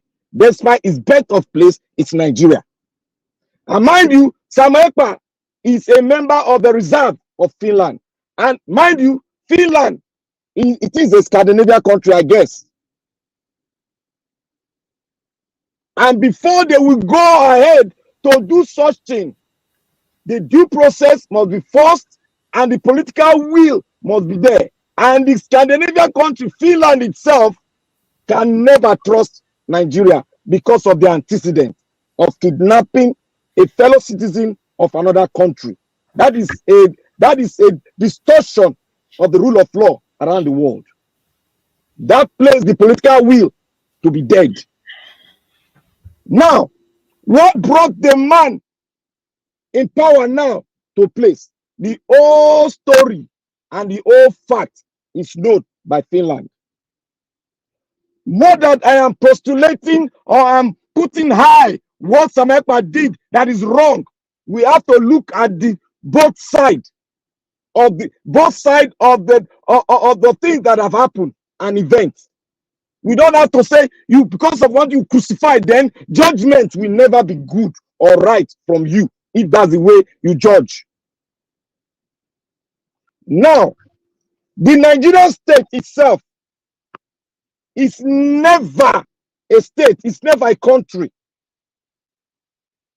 But we are clamoring because we have not been able to take those things inside of us to look at the country as itself and ask the question, is Nigeria a country? But because we are born, sir, ma'am. Sorry for coming to your space. You have 1 minute more, but just to carry the people from the comment section along, the question is coming along to your submission because of the question you self asked earlier. I think that's where this person is coming from. The person said, Mr. Speaker, has Nigeria done something wrong to Simon Ekpa? So you can answer it alongside your submission. You have 1 minute. Okay. Nigeria has done a lot wrong to Simon Ekpa. Simon Ekpa is just a person and he came from a tribe. I wouldn't go further because you know the answer to that. So I would want all of us to look at the Nigerian state and see how we are going to go about it and not to just tear somebody down. Nigeria have a right to say this. Nigeria have a right to say what is doing is wrong. But your right, you must prove it beyond reasonable doubt to the law of Finland and to the law of your country before you go for extraditing and the political will and the moral right to extradite.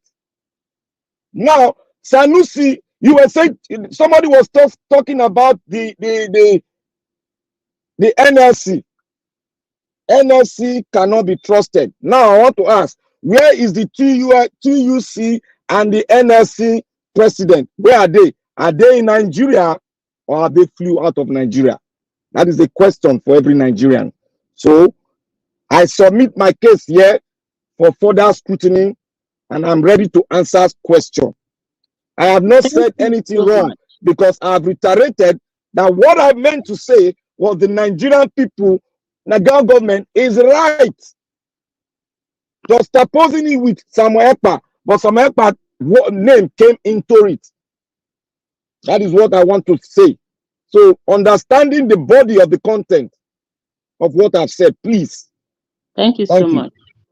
Thank you so much for that submission, Mr. Black Panther, for clearing the little family misunderstanding earlier on. And I want to believe that your submission is quite clear now for any misunderstanding earlier on. And before I move on, Madam Angie Okoro, sorry, sometimes we don't see people that super chat and comment. So sorry for addressing you as Mr. before. I can see you made the correction there, Madam. Thank you so much for your support. Before I go on, I can also see Madam Ijedima also super chat us earlier on. Thank you so much, Madam, for being a big support to this platform.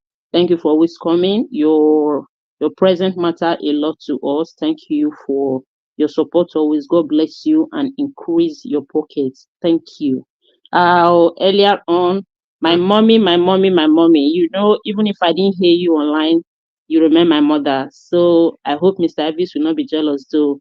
Your mother, my mother, as the younger sister of the family. So thank you for always being there. Thank you for all you do. And thank you for leading us with example. I appreciate you, mommy. God bless you. Dr. CM, you want to Yeah, interject? yes, I'll give you yes. 30 seconds for that. Okay, yeah, thank you.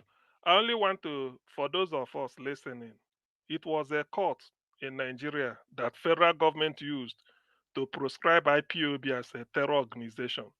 Another court in Nigeria has deproscribed that, so people should take note because it's legal. So that's what I'm trying. And I put the link on the private chat here. So it has been since last year. They've deproscribed. They delayed the hearing the case since 2017 because immediately they prescribed that POB terror organization, they put appeal. They delayed hearing it until last year. So it has been settled. And they even awarded the damage against federal government. But you know, Nigeria, they will still have to be talking, oh, prescribed IPO is a lie. The court, what a court proscribed, another court has deproscribed it. That is Nigerian judicial system. So let me Thank just leave you. it at that. Thank you. Thank you so much. Thank you for clearing that. I actually saw the link in the private chat. I personally would like to go through it, maybe after the broadcast or something. Thank you, thank you, thank you so much. Thank you, everyone. Our comment section people, keep hitting the like button, share, and let our voice go far. The like in this program, I don't know if I'm to refresh, but it seems not to be encouraging. Press the like button. It's free. You can just help us with that. Then you can super chat us. The dollar sign is right there in the comment section. Keep supporting the platform so that we can continue to do what we're doing. I can see Mr. Sim Mr. Sim, a lot of your fans are there appreciating you for your submission. You know, everybody have their fan base in this platform. People that like what we do here, people that support us. We appreciate you all our invisible viewers. Please help us to like and share. Thank you, and God bless you as you do that. I would like to go to Mr. Prince right now. I'm the next. Okay, Mr. Abdul Malik. Okay, after Mr. Abdul Malik, I will come to Mr. Prince. Mr. Abdul Malik, can you unmute yourself and give your submission for 8 minutes? Your time starts now. Thank you. Yeah, thank you very much. Good evening, everyone in the panel. You see, I take on this CDS Musa.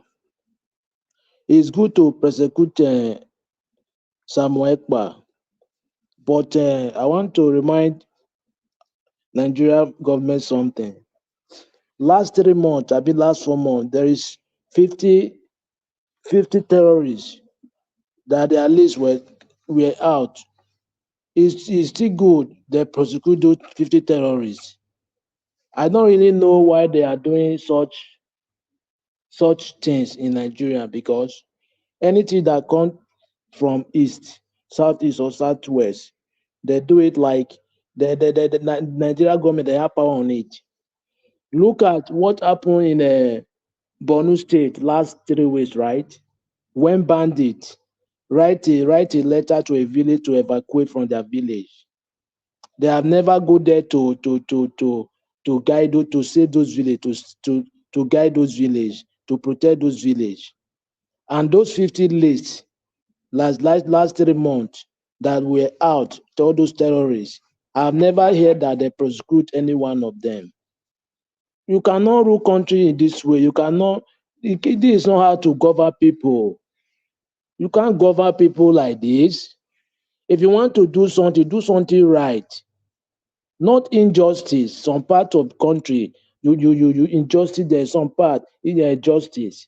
It's not right that way. It's good to prosecute Samuel Ekpa, but what about other bandits? That is our major problem. Bandits. Now people can no longer go to farm. Look at Nigeria economy today, how Nigeria economy is going. People can no longer eat anymore in Nigeria. They have never seen those things to tackle insecurity. Why can't you go on air and say, okay, today Nigeria will tackle insecurity so that people will start going to the farm? Somebody is not living in Nigeria. You want to go and prosecute the person in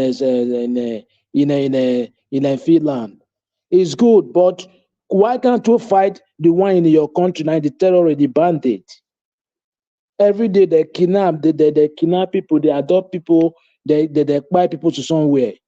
You have never fight those people, but you, the one that is not living in your country, you want to go and prosecute him there. Yeah, it's good, but prosecute the one in your country first. Start from your country, the one in your country, the problem in your country currently. Look at Nigeria today. What is happening in Nigeria today is unbelievable. People can no longer go to farm to feed themselves, to eat. Even to buy common garri in Nigeria is a problem today. What type of government are those people practicing? Just like I don't really understand what they are doing there. It's not good. It's not. You cannot.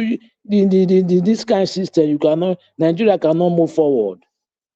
If you want to do something right at the right time. Yes, you cannot do something. You favor one side, the other side you don't favor them. No, it cannot possible. It's very bad. When you born a twins, if you want to go and buy something in the market for the twins, if you don't have money for the two, don't buy. Because if you buy for one, if you buy for more, you don't buy for the other. Probably you don't need peace in that house. You cannot govern people like this. Anything that comes from southeast or south, Nigeria government they take it like say understand. But anything that comes from north, they don't take it serious. Look at bandits everywhere in north. Writing message to village to evacuate from their village. What did they do about it? About that? Nothing. I don't really understand. I go for this lawyer that were impersonating. I was not shocked because Nigeria is a country that even lawyer can work in the bank, and lawyer did not know anything about mathematics. Yes, that is the country we are today in Nigeria.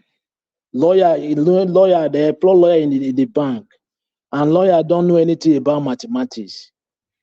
Imagine a lawyer, a impersonation, he come to court, impersonate. How is it happen? Nobody knows. If in a country that they have security or network, it can never happen.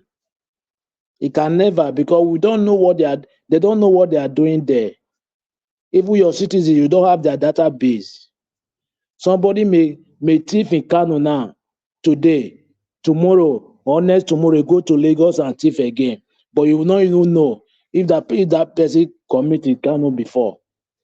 You don't even know because you don't have your database. You don't have their database. Look at Western world, where somebody, any crime you commit, whether small or big crime, the first thing they will fingerprint you, so that anytime you commit crime again, immediately you pull your hand in that fingerprint, your everything, all your information will show. But Nigeria don't have that. Anybody can come and do anything stupid. We don't have country. I'm telling you, we are just living. They are just living like I don't really know what to say. It's not a country because the people that they are governing on, they don't know how to govern. They don't know, and they see how Western Europe, how Western world, their system work. How can a personation, a lawyer that is not a lawyer, he come to court to attend the client, and you are not a lawyer just to personate? I've never seen before in my life. Just because the country is nonsense, no database. Even your citizens, you don't have your citizen database. All you do is unnecessary issue that is not important. What is important, you don't talk about it. What is not important, you are talking about. Now insecurity is everywhere, inflation everywhere. dollar depreciation everywhere. You don't talk about those issues, but what you say is a nonsense change. How can we move forward in this way? We cannot. Look at now, people coming out to protect peaceful project. You send soldiers after them. Is that democracy or autocracy? What type of government, what type of people are we? A minute more. Yeah, I don't really understand, but the only thing is that when the citizens are ready, anytime, they can do what is necessary to take their country back. That is it. Thank you.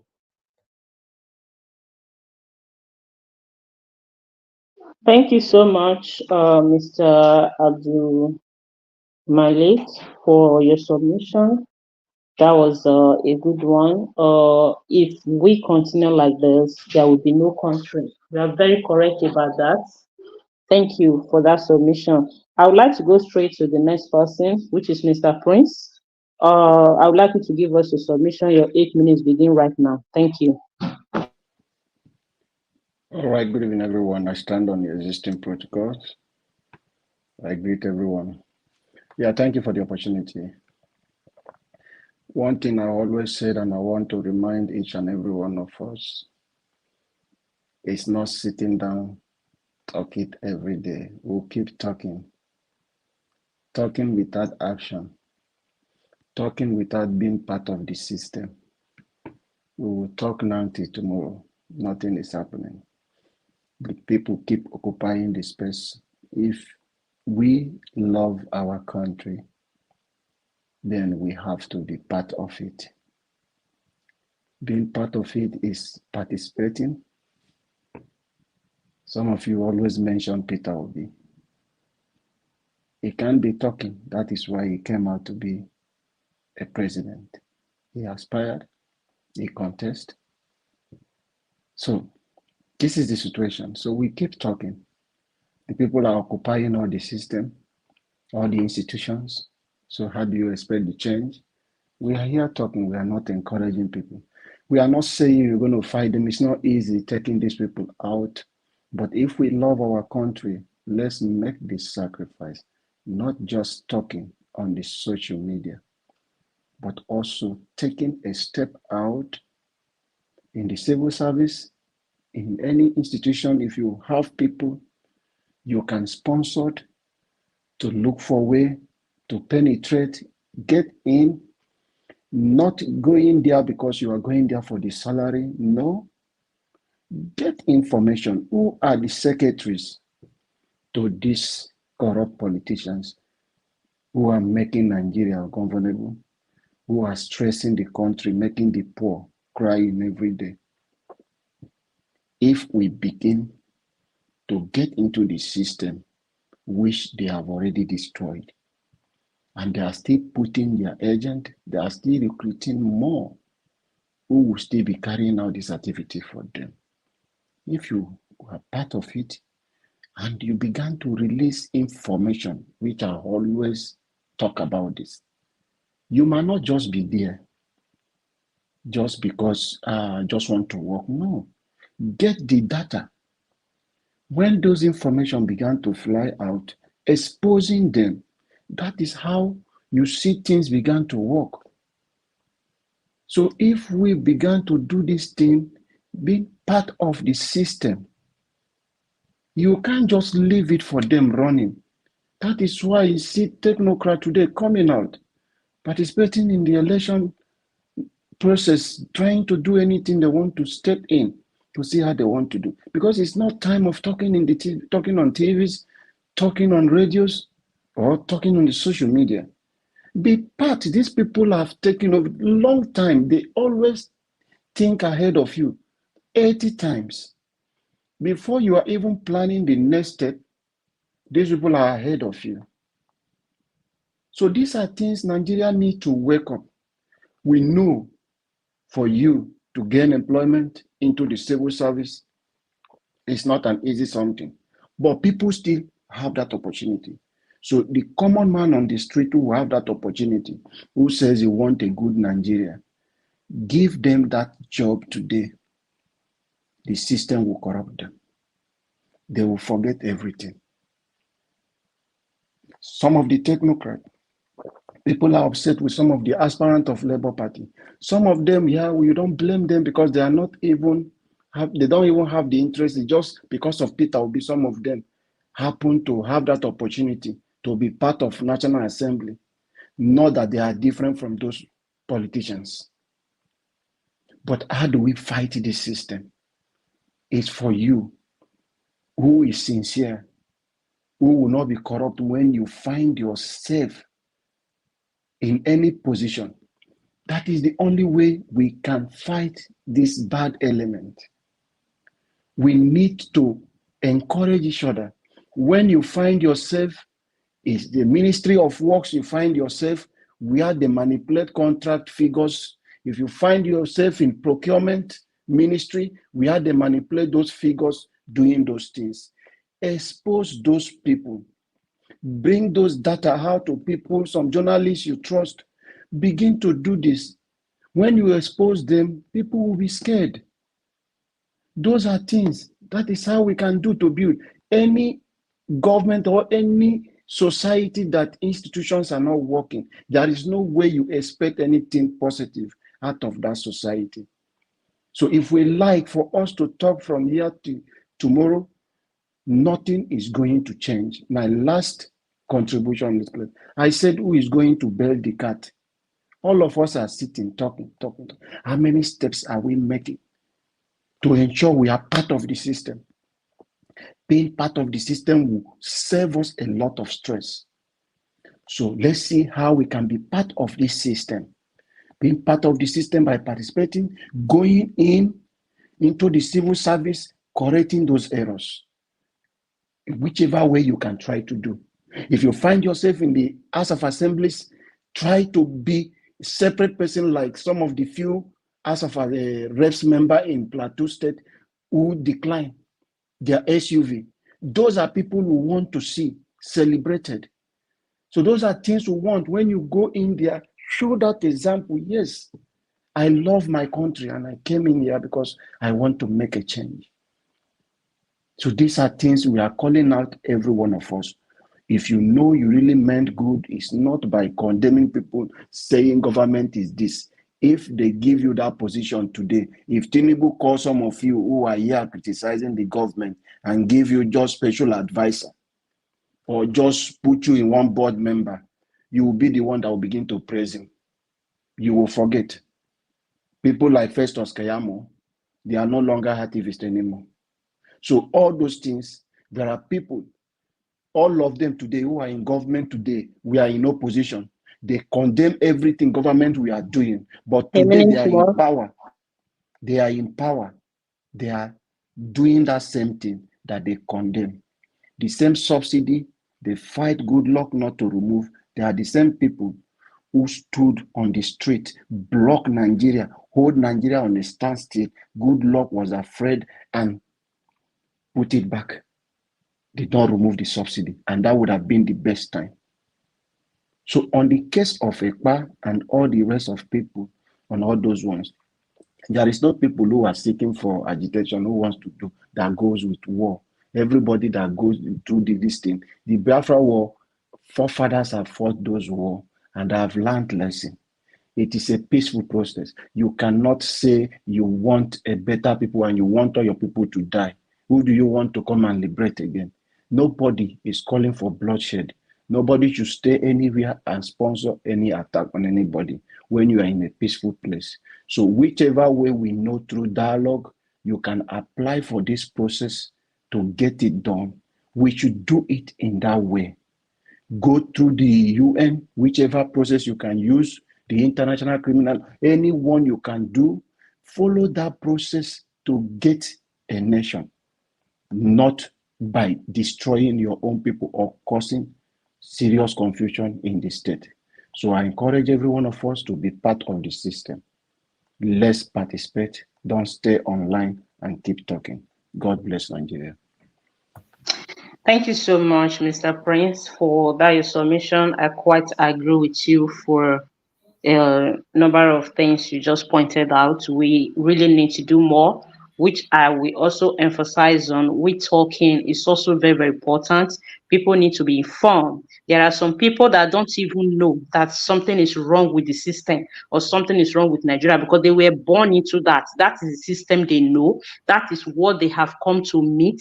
You know, this thing has been on for so long. So people like that talking will help because you have to talk them into acting. You know, they can't just sit down and see things to be normal because anyhow we see it, probably because majority of us in this platform live in diaspora. Probably if we didn't travel out of the country, we'll be seeing things the way they are saying things. Because whether we like it or not, any environment anybody find him or herself influences the way you reason, the way you behave, and what you do. So they have been born into the system.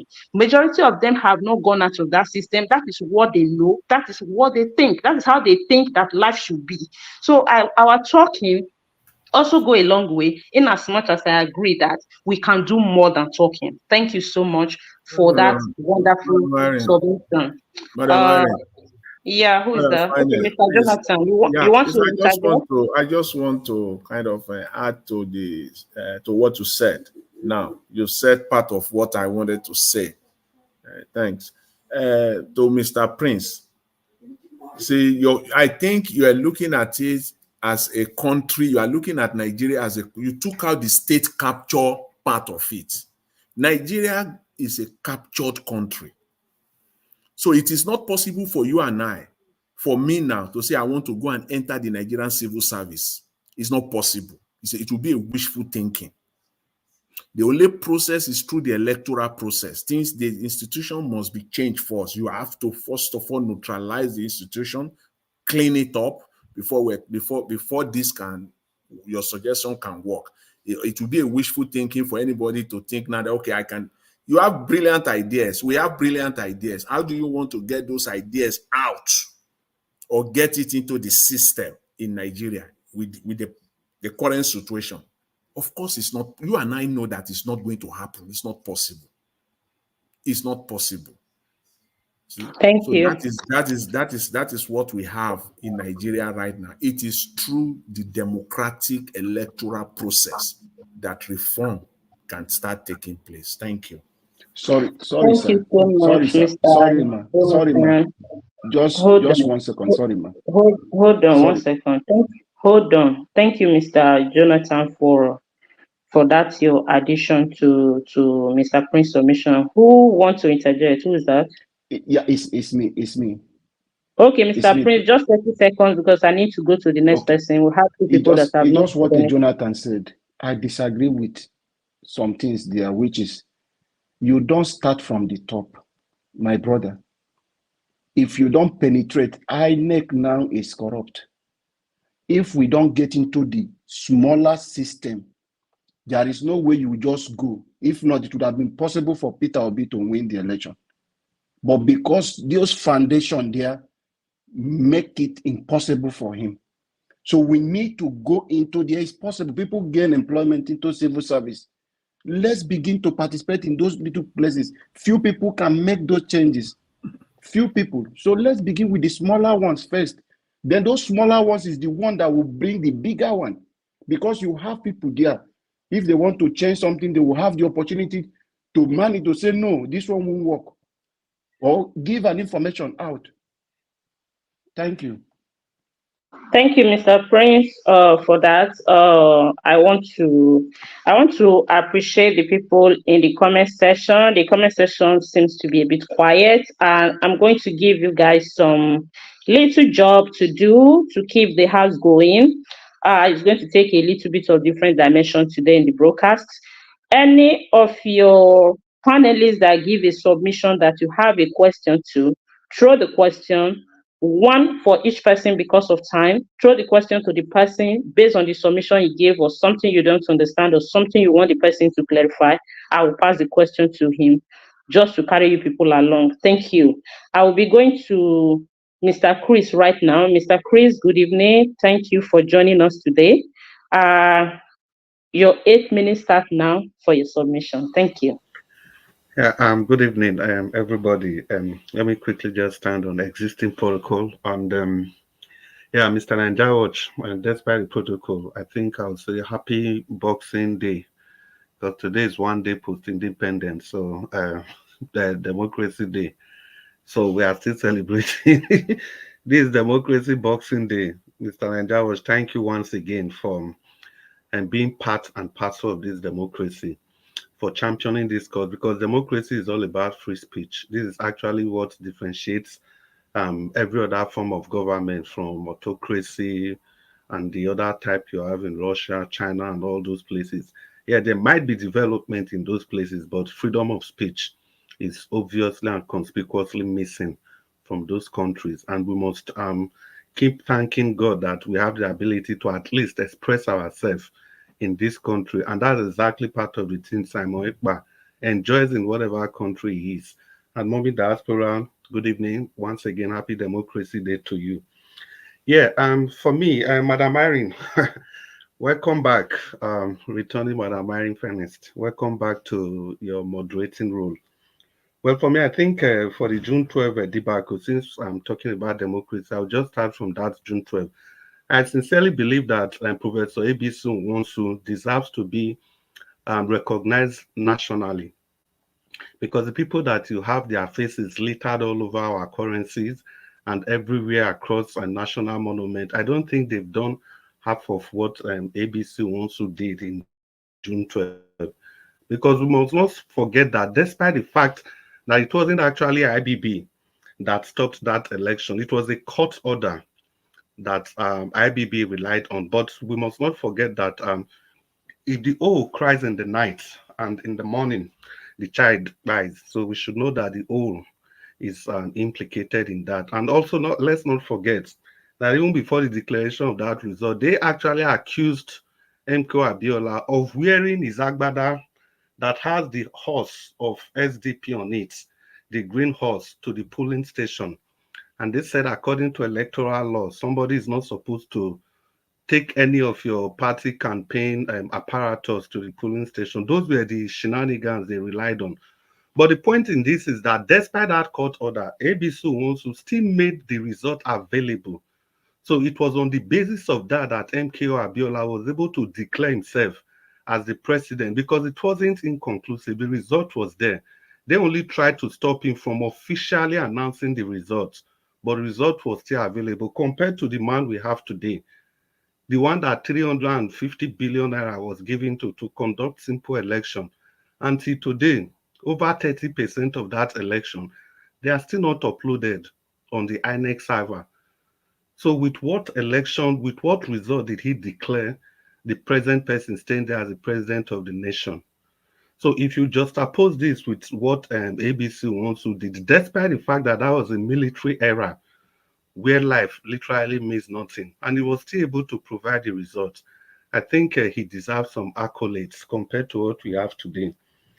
Then moving to Simon Ekpa, the Finnish people, I think we play too much in our country. We play too much. In Benin language, we call it Usakane. The Nigerian military is Usakane, as in they are spoiled brats. The military is not acting the way the military should act. This is not a military behavior. I think that Colonel Musa, General Musa is from Kaduna West. He's just seeking validation. Because if not that, the person they are looking for, was his name, Bello, so, and so, that they claim that they have even died.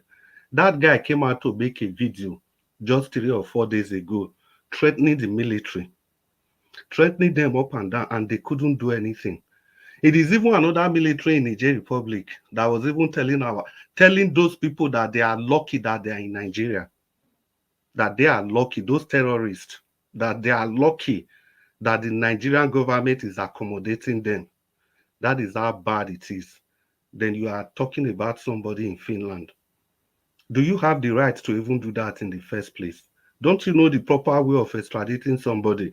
And moreover, you, a military man, military general in that matter, you don't know that in Finland, because Simon Ekpa belongs to the military, there before anything, he has to be tried by the military police first. You just release him to the public like that. Then after that, if the military, if they are convinced that, yes, this man is actually due for extradition, they will not start looking at the country where they are taking him to. Can he face justice there in the first place? If the answer is no, of course, your guess is as good as mine. The answer is no, so you don't expect them to bring him down here. Take, for example, is it not in the same international waters that we all fish? These international people, they made a request that we should extradite Abba Kyari to them. The person that confessed him is serving 11 years imprisonment. And yet our government refused to. And not just any other country that made that request, the US. You know, before the US requests for you, before they even take you to court, they are finished with your case. All the evidences are there. But what did we do? We refused to extradite this man, and we want to rely on the same law to go and bring another person. Does that make sense? It's like somebody coming here, they tell you that you are supposed to speak for 8 minutes. Then you finish, you speak for 20 minutes. Then it's another person's turn. The person has not even started talking. You are saying that the person should stop at 4 minutes. Does it work like that? Is that not madness? That is why I said that's what we call Usaka in Bini language. What kind of nonsense is that? The same law that you refuse to obey. You want to rely on that law to benefit from that law. How is that even possible? So for the fact that we cannot even extradite Abba Kyari, it already sends a signal to the Finnish government, not just the Finnish government, to the international community that if this man comes here, he's not going to get justice. And this is not an advocation for Simon Ekpa. It's just that we are not serious as a people. We don't know what to do. We just wake up and we think the world, we just live as if the world is in isolation. Simple election result, we cannot uphold. We can't conduct election. We can't do anything. We can't refine fuel. We can't hold any democratic principle at all. Then we expect the international community to respect us. It's not the same thing they did to Nnamdi Kanu. That was why, if you don't know, proud to before they kidnap Umaru Diko, as a Nigerian, you could go to the UK without a visa because it is okay for you to keep blaming these people. All you needed then to go to UK was just your passport. It was after this same Buhari kidnapped Umaru Diko that they now introduced visa. Of course, nobody will talk about that. Before, all you need to do was just your passport and your BTA, and you are off to the UK. So we have to understand these things. It's international milieu. Things don't just work because of our emotions. They don't respond to emotions. They respond to law and order. That is why those countries, there's no way we can ever aspire to be half of what they are now. Because the kind of people we have as our leaders presently, they don't understand what the rule of law is. They don't understand what democracy is all about. And that's why some of us are taking aback when we clap for some of our leaders there. What are they really done? You tie a couple of roads, you build a couple of hospitals. The military also do the same thing. They do the same thing. The biggest estate in Africa, in West Africa, was built by a military man, Ibrahim Babangida, the Gwarimpa estate in Abuja. Is it the Third Mainland Bridge? Was it not the same Babangida that built it? Tell me which of other structure that these so-called people that are claiming them, what have they done? Look at Edo State of those days, Bender State of those days. It was made of Edo and Delta. Only one man, Ambrose Ali, and the other one, Professor Ambrose Ali and Ogbemudia. Both of them, they had sterling performances. Now you have one governor cannot even take care of 5 million people. They used to tie road all the way from Benin to Abraka in Delta State. And now a governor is tying a Kenwa road for how many years? He can't do anything. And if the people talk, all they can do is to destroy people's big board. So what's exactly the difference between military rule and the civilian rule? If we want to be judging all these people like this, we have to understand that we are not serious as a people. And we shouldn't be surprised that, sorry? Did you say something? I say your time. Okay. And so we shouldn't be surprised that if people don't take us serious, you must keep your house in order. before other people will take you serious. And famously, it's a parable in Benin language. Also, I think Mr. Nanjawa has made that parable several times. Your character is like a cloth that you've just washed and put in this. It is the people that are passing that will say, this cloth not clean, or some people will say, this cloth is clean, or it's as easy as that.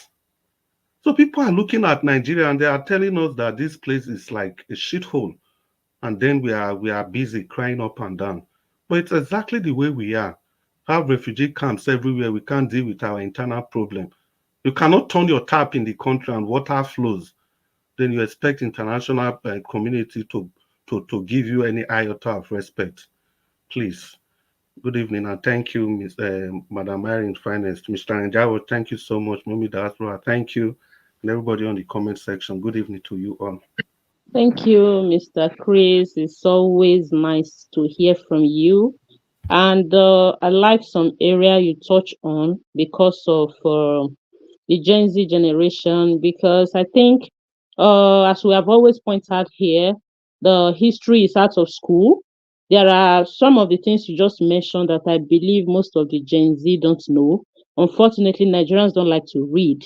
That is why I maintain that talking is also very important, because probably there are some people that never know about Umaru Diko, or what you call him, that the story you just narrated now, how the British implemented the visa and the construction of the third mainland, and some issues you just pointed out. There are some people that I'm sure they don't have idea of how these things happened.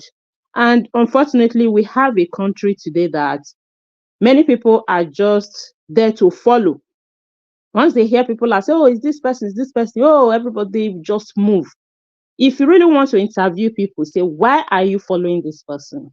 They don't have reason. They are just following because they see other follow. So, and it's really dangerous. That is why sensitization is very, very important.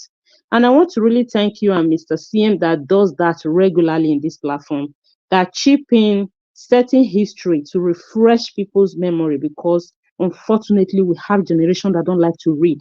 Since they don't like to read, they like the fast lane. At least if they are listening to us, we help them to be having idea of these things. These points might provoke them to do a certain research to know more. Thank you. I want to appreciate everybody in the comment section. The program is still very much on.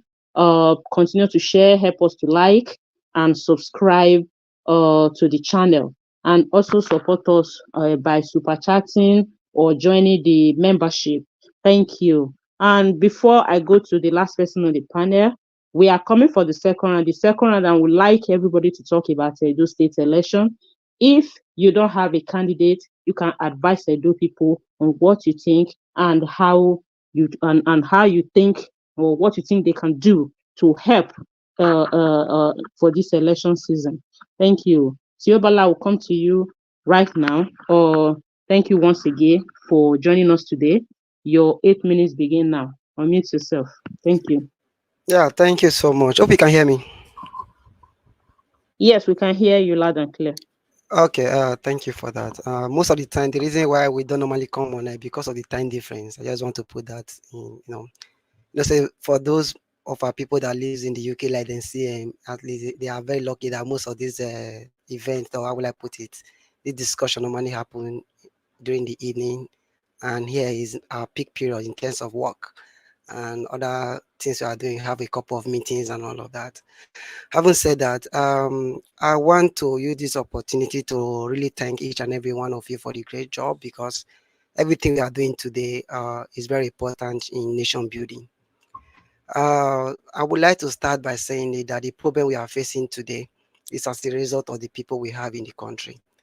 And like one of our persons said, I believe the whole solution or the problem really lies on the leadership. That is why some people always have the opinion that we should start from the grassroots. Of course, we have already started there. We have eligible people in different sector, like we talk about civil service and all of that. We have so many people, good people out there currently, But the major problem we have been facing over time is the top, which is the leadership in terms of presidency, in terms of how will I put it, ahead of parastatals and all of that. And these are the area we are trying to really focus on, because if we can get that place right, I believe the other thing will fall in place. Because we're talking about policies, that's where the policies is coming in. Our education system today is in a comatose as a result of bad policies implementation. Where? From the top. So it's very important we take note of that, and we must not always tell people to go into politics or go into civil service, whereby we know the system that we are practicing today. Like what somebody said, like I would also mentioned it before now, that the state in Nigeria is already a capture state. Is it the civil servant you want to talk about? Is it the military you want to talk about? Look at our judiciary system. All these places have already been captured. Is it the police system? So now, like I said before, the people of the country Nigeria deserve the leader we have today. I remember some people are making history right now, telling us what happened in the past. During the presidential election in 2015, when Goodluck Jonathan was contesting for the second term thereabout, one thing my mom told me then, that during in 1983 and all of that, that there was hunger in the land when Buhari was in power. So, and I thought of it that I will not vote this person, Then because why I'm saying all these things is that people who said they remove history in school, they are, as in not people on this panel, I mean those people are our leader now who already know this history. They are the one who canvass for Buhari to come into power. And one of persons normally come on this platform shouting up and down, cursing Tinubu.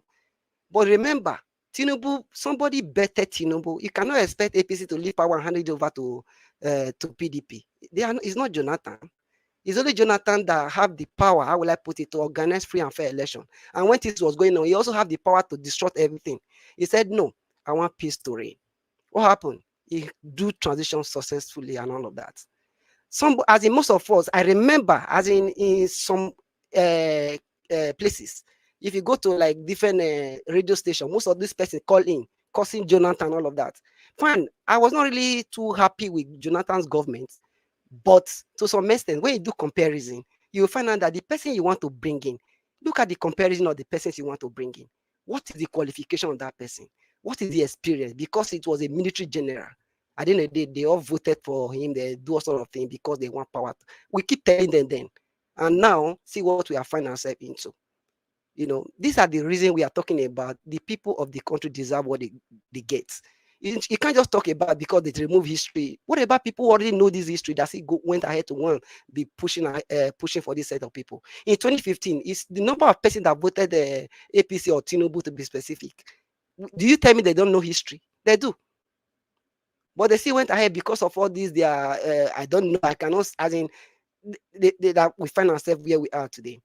Fine, we are talking like what this man said, the former I don't know, Sanusi in general, says something that, there's the area I want to talk about. We're talking about nation building. Nigeria today, not just Nigeria, the continent of Africa, we are going down. Why? Because we did not focus on the main aspect of human capital development. See, no matter how we go, no matter what we do today, if we don't focus on the main thing, Nigeria as a case study will keep going down. Like now, we are talking about revamping our institution, revamping our educational system, our military system, and all of that. Like I keep saying, the traditional way of doing things before is no longer fashionable. We need to move away from the traditional system and try to revamp every aspect of our life. Like now, if like I listened to somebody say something about the whole continent of Africa recently, and I was almost in tears. Why? Because we pay no attention to the critical aspect of human capital development, which is the core, And why am I saying all of this thing? Because this time is not even enough for me to start pointing each and every one of them.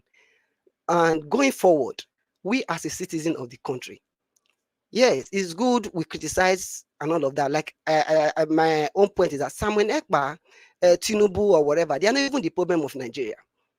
The people of the citizens of Nigeria are the problem of the country. Why I say so in essence is this. Take for instance, like if we citizens we believe that there was hunger during Buhari period, then how come the current president, even if we believe that he did not win the election, how come he even garnered up to about 8 million out of the total votes?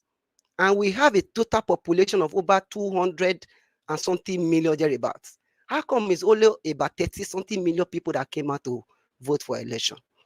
What happened to the rest of the people? Are you telling me those people don't know history? Are you telling me those people are not educated? So at the end of the day, when the people, when all these leaders find a way to manipulate the system, we will still be crying at the end of the day. And this system people will still come out and be saying hunger in the land.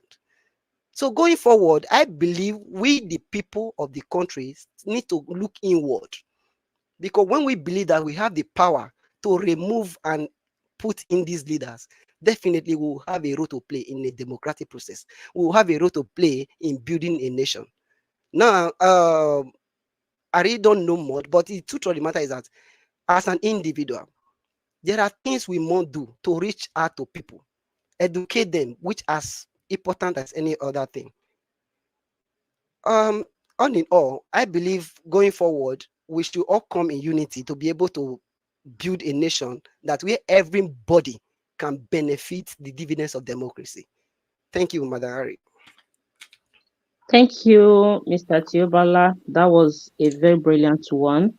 And what I just want to add to that is that those people that are bringing people in that knows history, those are people that are benefiting from Nigeria. That is why I refer to the Gen Z as people that are supposed to know the history, because right now many people are counting on the youth to take over Nigeria. These people that are doing this thing, bringing people to power, canvassing for people to power, these are people that, according to you, that already know the history, because they are benefiting from the country. They are not interested in what is good for the country. And the people we are hoping that people are believing on to take over the country, a lot of them, unfortunately, are living in the cloud, or how will I say, they are just floating. So they really need to know certain things that they don't know. That is where I was going. Thank you so much for that. Mr. Jonathan, I will come to you straight away as our time are fast spent. I think Mr. Niger Watch will give us 4 minutes for the second round to round up. I don't know if it's too much. Please, You let can you give me me 10 know. seconds? Who is that?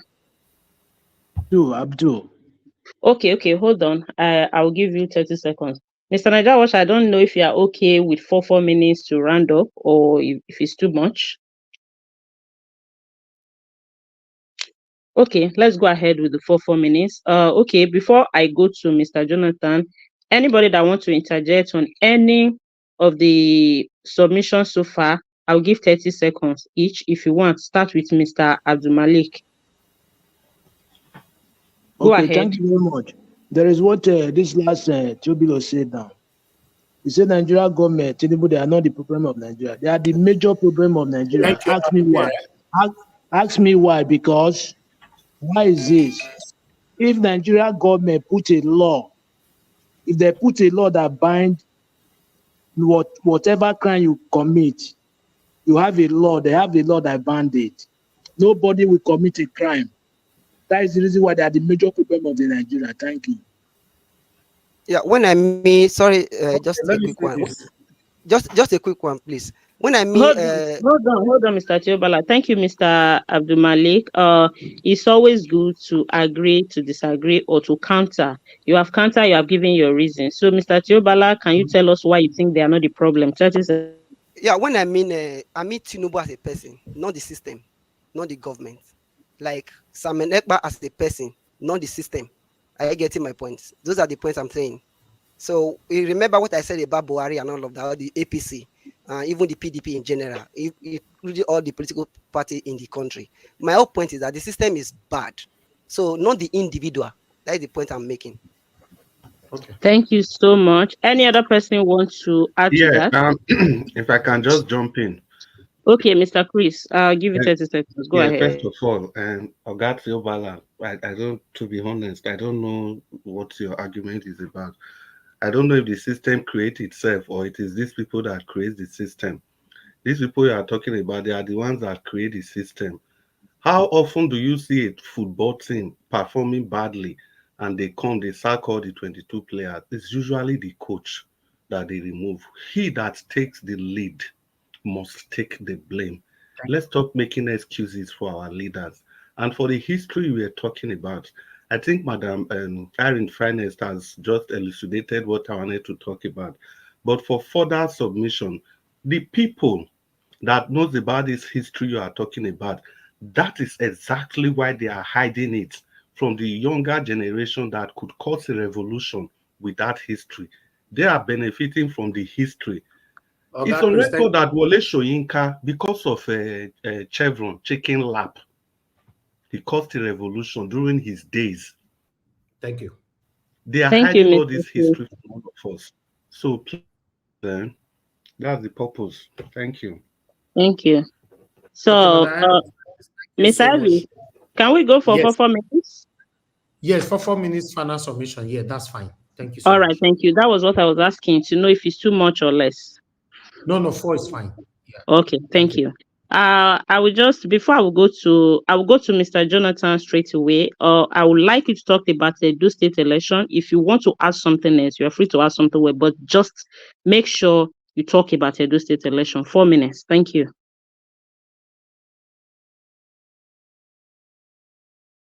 Mr. Jonathan, are you there?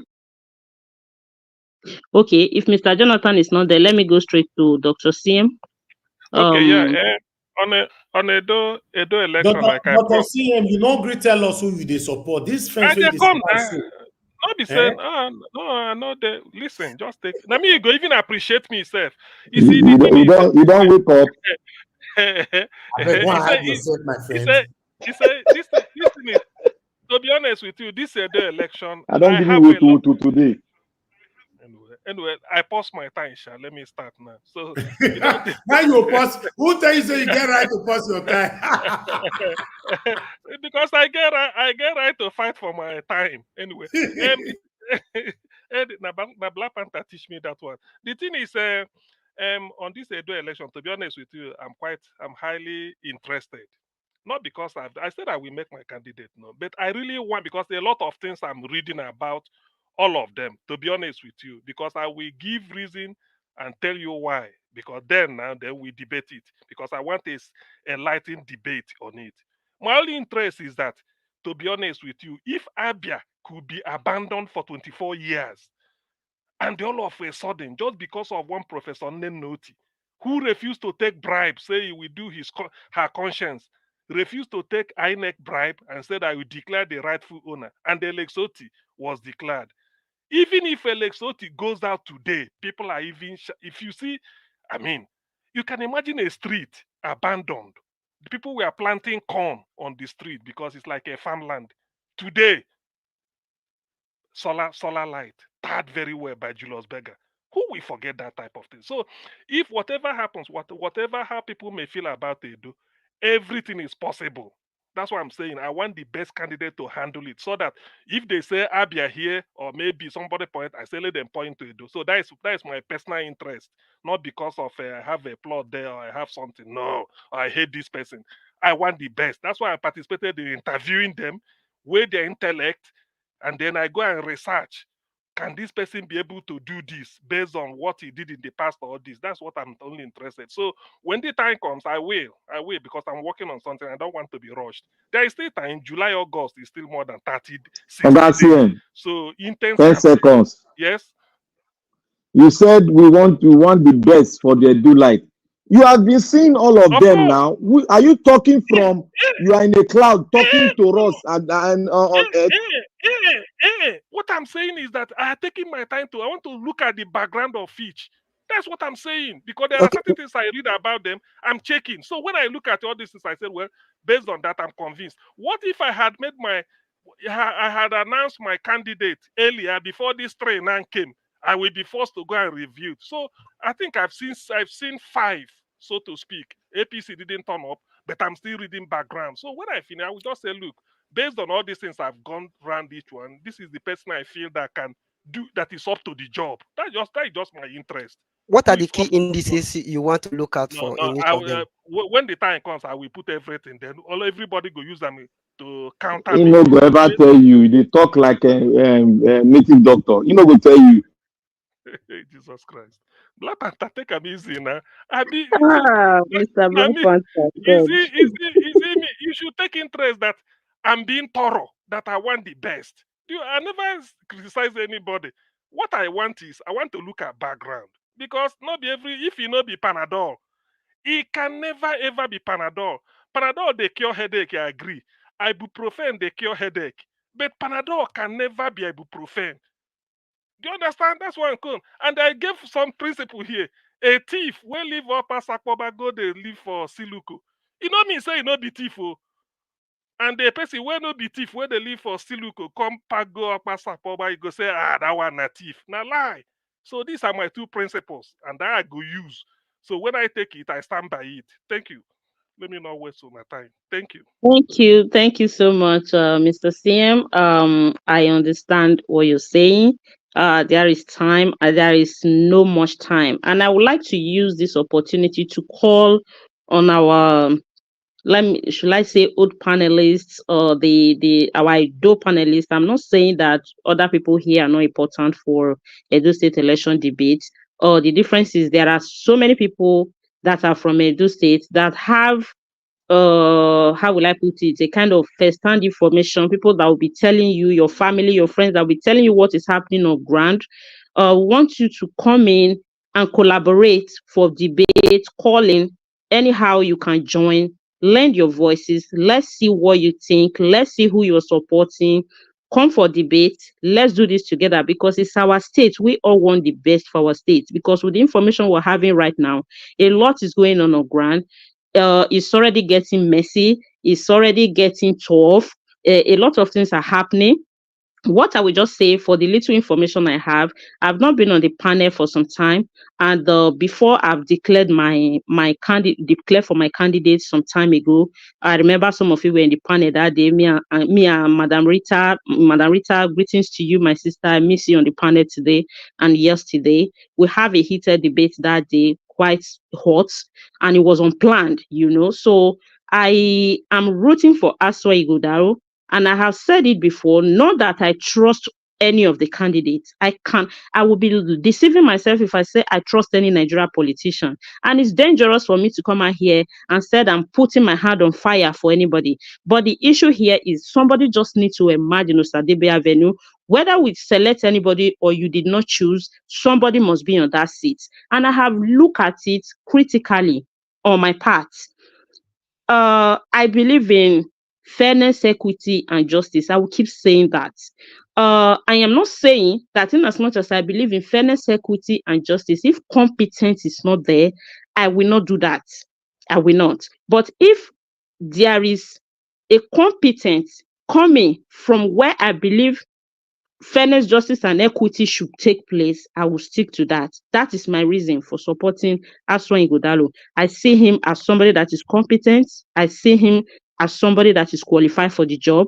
I understand many people are against the party that is coming from and his successor as well. But I have said it several times in this platform. I don't play party politics. That is who I believe, and I will not be bullied for it. And I have rights to support who I want to support. That is who I want to support. And another thing I want to say, we just have to be careful. Let it not be that we will end up in where we are not supposed to end up while looking at where we are basically putting our eyes. Because there was one interview I watched, not really interview, a kind of town hall where the APC candidate was speaking to people, where he was actually talking about zoo, where people were talking about museum. I mean, it will be so bad to see that after having at least people that we are thinking that are qualified for this, out of oversight or out of sight, we will end up with something that we never expected, that will be the worst out of all. As for me, Aswan is the man, and I want Edo State to get it right. Whoever emerges. So let's know what we are doing. Let's keep our eye open and know what to choose. So I will go straight to Mr. It should be Mr. Abdul Malik. Your 4 minutes. Thank you.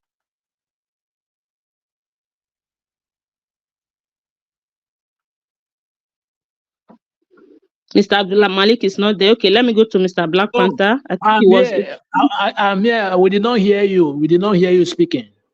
Okay, Mr. Abdul Malik, your 4 minutes for your second round. Thank you. Okay, thank you very much. I did not hear you. We did not hear in the panel you are speaking. Okay, thank you very much. See, me are from Edo State, from Edo North. If I see anybody that campaigning for PDP and APC, it's like I don't really know what to say, because those people, they have failed us for how many years? PDP started failing us for how many years? Almost 12 years, right? Abi 12, 16 years. Now APC continue. How many years now APC fail us? Now you are seeing campaigning for APC and PDP. What did they do in Edo State? Look at what is happening in Nigeria. Tinubu campaign was I will start from where Buhari stopped. But today, what is happening? Really start from where Buhari stopped. When Buhari was in government, bag of rice was 35 to 40,000. But when Tinubu entered, today is 85,000. Okay. When he was in government, Buhari, dollar was 700 to 800 naira. Today, dollar is 1,400 to 1,500. Now, Asu Gadaro, he said that he will start from where Obaseki stopped. Now, you want all the road in Edo State. All the road will spoil everything. There is nothing working in Edo State. I see no reason why you guys, somebody who's living abroad, you are enjoying light, you are enjoying water, you are enjoying good, everything about every social amenity is good, but you are campaigning for Asun Igudaro or PDP and APC. Why? You don't want, it's like you don't need any good for Edo State, because they have not shown, they have not done anything for how many years? Is it now, are they going to perform? It cannot possible. Let's change another party. Let's try another party if they can change. If they can change the state. Look at Edo State now. There is no flyover. Any flyover in Edo State. And Edo State, Benin City is in one of the oldest states in Nigeria. Imagine a shame. Look at Delta State. There is flyover in a Delta State. But Benin City, there is no flyover. It's not even developed. Nothing. You are still campaigning for PDP and APC. Why? It's like you don't need good for the state. I'm telling you the truth. Thank you very much. Thank you, Mr. Abdul Malik. If you listen to what I just said, I said I don't play party politics. So if you're talking about PDP, APC, you are just talking that for yourself. Me, I'm not campaigning for party. I'm campaigning for person. And for people that are campaigning Labour Party using OT, I will say it's clear here and open, because I know people that knows OT as a person outside politics. I can guarantee you, even if OT merge with APC, he will still do what he's doing. Thank you. I will go straight to Mr. Black Panther. Your 4 minutes. Before you go straight to me, you have sworn an oath here that you be neutral. So be neutral. Madam Moderator, now only once you will talk about your candidate, then you stop there. You stop there. That is all. Okay. Because if you continue, I will just remove you. I agree. The day I will come for debate, I will actually like Madam Rita to be on platform that day, and probably I might not be moderating. Now you are talking. No problem. I like to be neutral when I'm moderating. You're right. So I go to Mr. Black Panther. Okay, Mr. CM. Won't it be better? People that are campaigning for Lumida Apata, then go bring one spokesperson. Then those people, so that you go do equity. Hey, don't start to talk like native doctor now. Don't do. Yeah, that's why I'm calling for. That's why I'm calling for more people to come in to contribute any which moderator, not listen to CMO. Or what? So not listen to CM. You go do equity. Now you go do not equality. So yes, we need more people. Labour camp, one spokesperson, a PDP, one spokesperson. They're gonna do it like that. Then you want on to Vladimir Putin, Abi? No. Thank you. So, Mr. Bakonta, your 4 minutes. That's now. Okay, thank you, Madam Moderator. I just want to thank God for your life. I thank God for everyone that is here life. Thank God for protection wherever we are. I want to say one thing here. You know, sometimes I like tearing the table, putting it upside down so that we'll rearrange them again.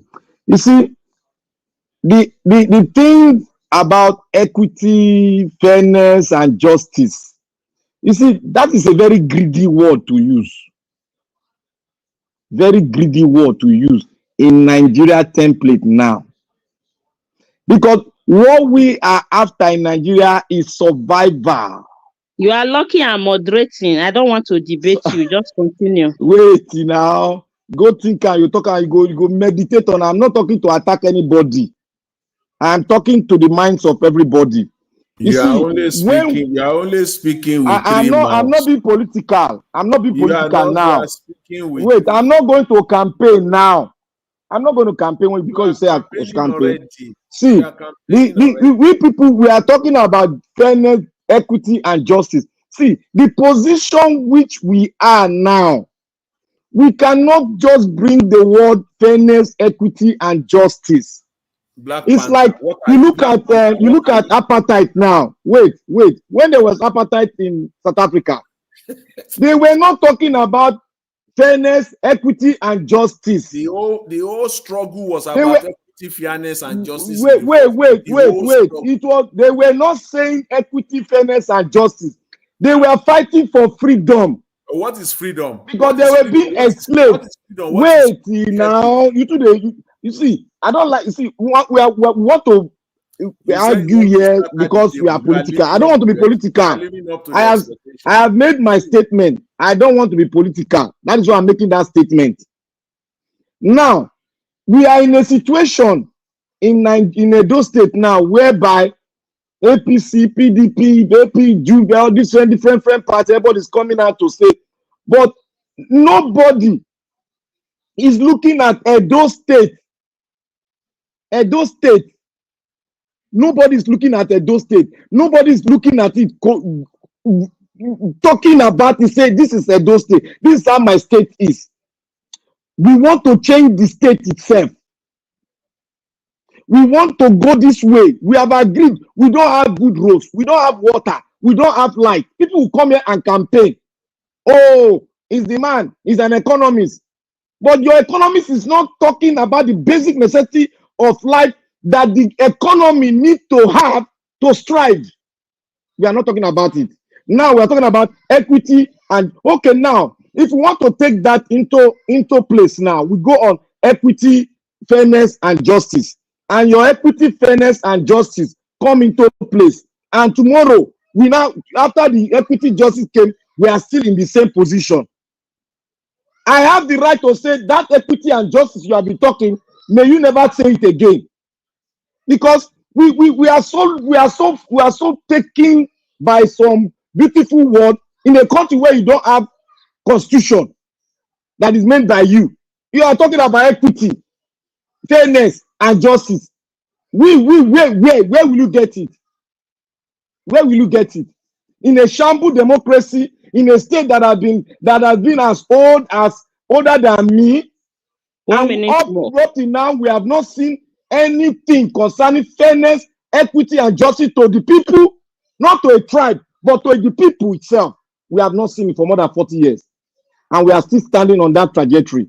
Instead of standing on trajectory, we want to see our basic infrastructure being put up to a level whereby we can start building our economy without nobody talking about it or building on it, like what Oti is doing now. Your time is up. We are not ready to build a day state. We are just playing around the bush. Thank you. Thank you, Mr. Black Panther. Mr. Jonathan, I called you earlier. You were not here. So your 4 minutes starts now. Thank you. Thank you very much. Mr. Black Panther, see, you just want us, you want me to waste my 4 minutes on trying to rebut, debunk. I told you. You said you want to scatter. I'm not being political. You said you want to scatter. Yes. Wait Yeah, now. you know why I say so. I don't want to be political or support my candidate now. Wait now. Mr. Black Panther, can you allow him? You don't want to be political, but all your submission was based on my submission. You don't want to be political. I don't. No, I it's promise your to word be now. You said neutral. I don't want to equity, debate you. justice, So and fairness. let Mr. I'll let pick Jonathan that one. That one continue. is not political now.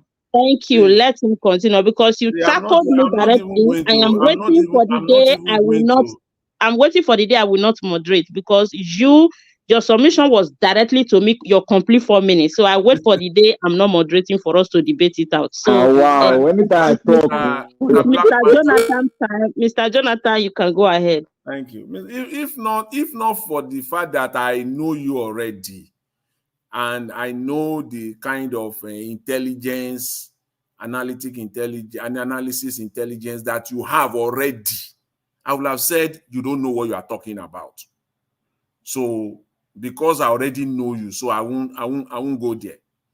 So because to demand, you demand for what you don't have. That's what it is. You say we should demand. We are demanding for what we don't have.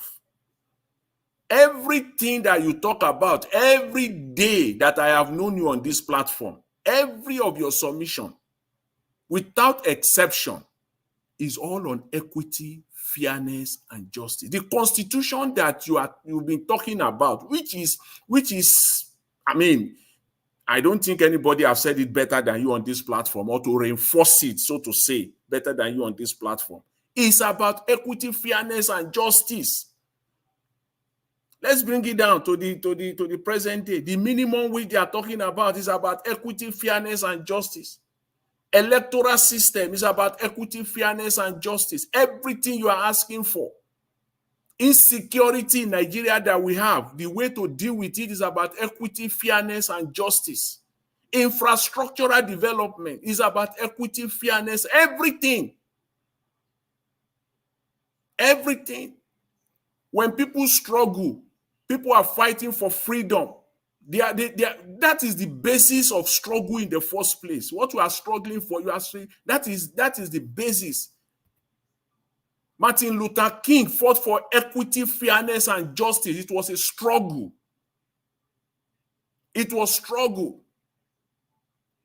So I don't know where you come from. You are saying that we should not be talking about equity, fairness, and justice.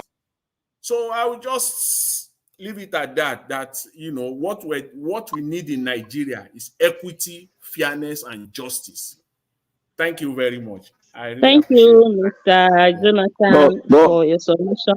You and Black Panther want to enter another level. So we don't have catch you. Don't enter my trap today. No, hold on, Mr. Black Panther. We just have last 4 minutes, and I will plead to Mr. Niger Watch in this case because anytime we're talking about Edo election, there is always a kind of tension and high debate on it. Probably in the next program, we can start with Edo State election and other things will follow so that we can have probably more time to deliberate on it.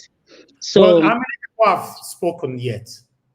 Now it's just Mr. Chris and Mr. Tiobala that is remaining. Mr. Prince is no longer here. Okay, I have 2 people on the backstage. Okay. Yes, but once you're done with Tiobala and Black Panther, you said Tiobala and who? Mr. Left? Chris. And Mr. Chris. Once both Yes. of them now bring the 2 people on the backstage, then we can round up the show. Okay. All right. I will go straight to Mr. Chris now. Mr. Chris, are you there? Yes, I did. I know you want to scatter the table. Oh yeah, over to you. Scatter everywhere. No.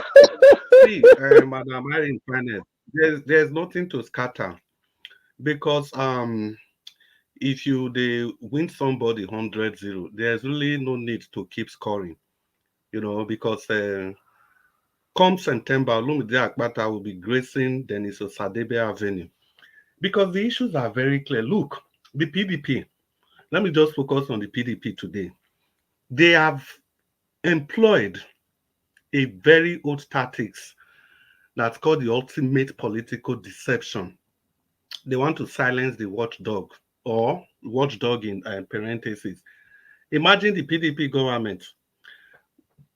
Look at the strategy they are using now because they know they have failed completely. because they are suffering from widespread disapproval and a tarnished reputation. So they want to regain public favor. They now went to go and employ the services of somebody that has been criticizing them since day zero.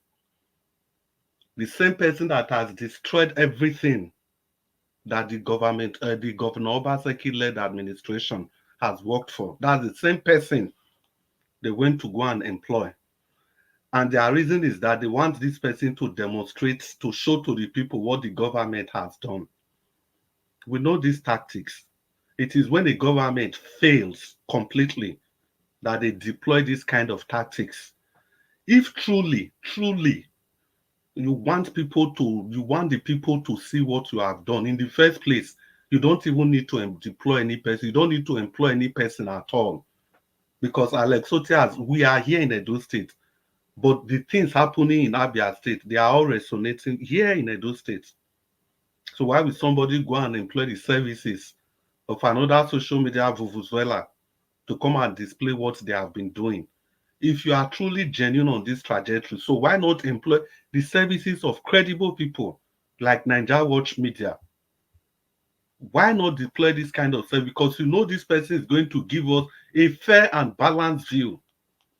But you run away to go and get the person that has been criticizing you from day zero. So what else can we call this if it is not failure? The strategy plays on public's hope for collaboration and progress.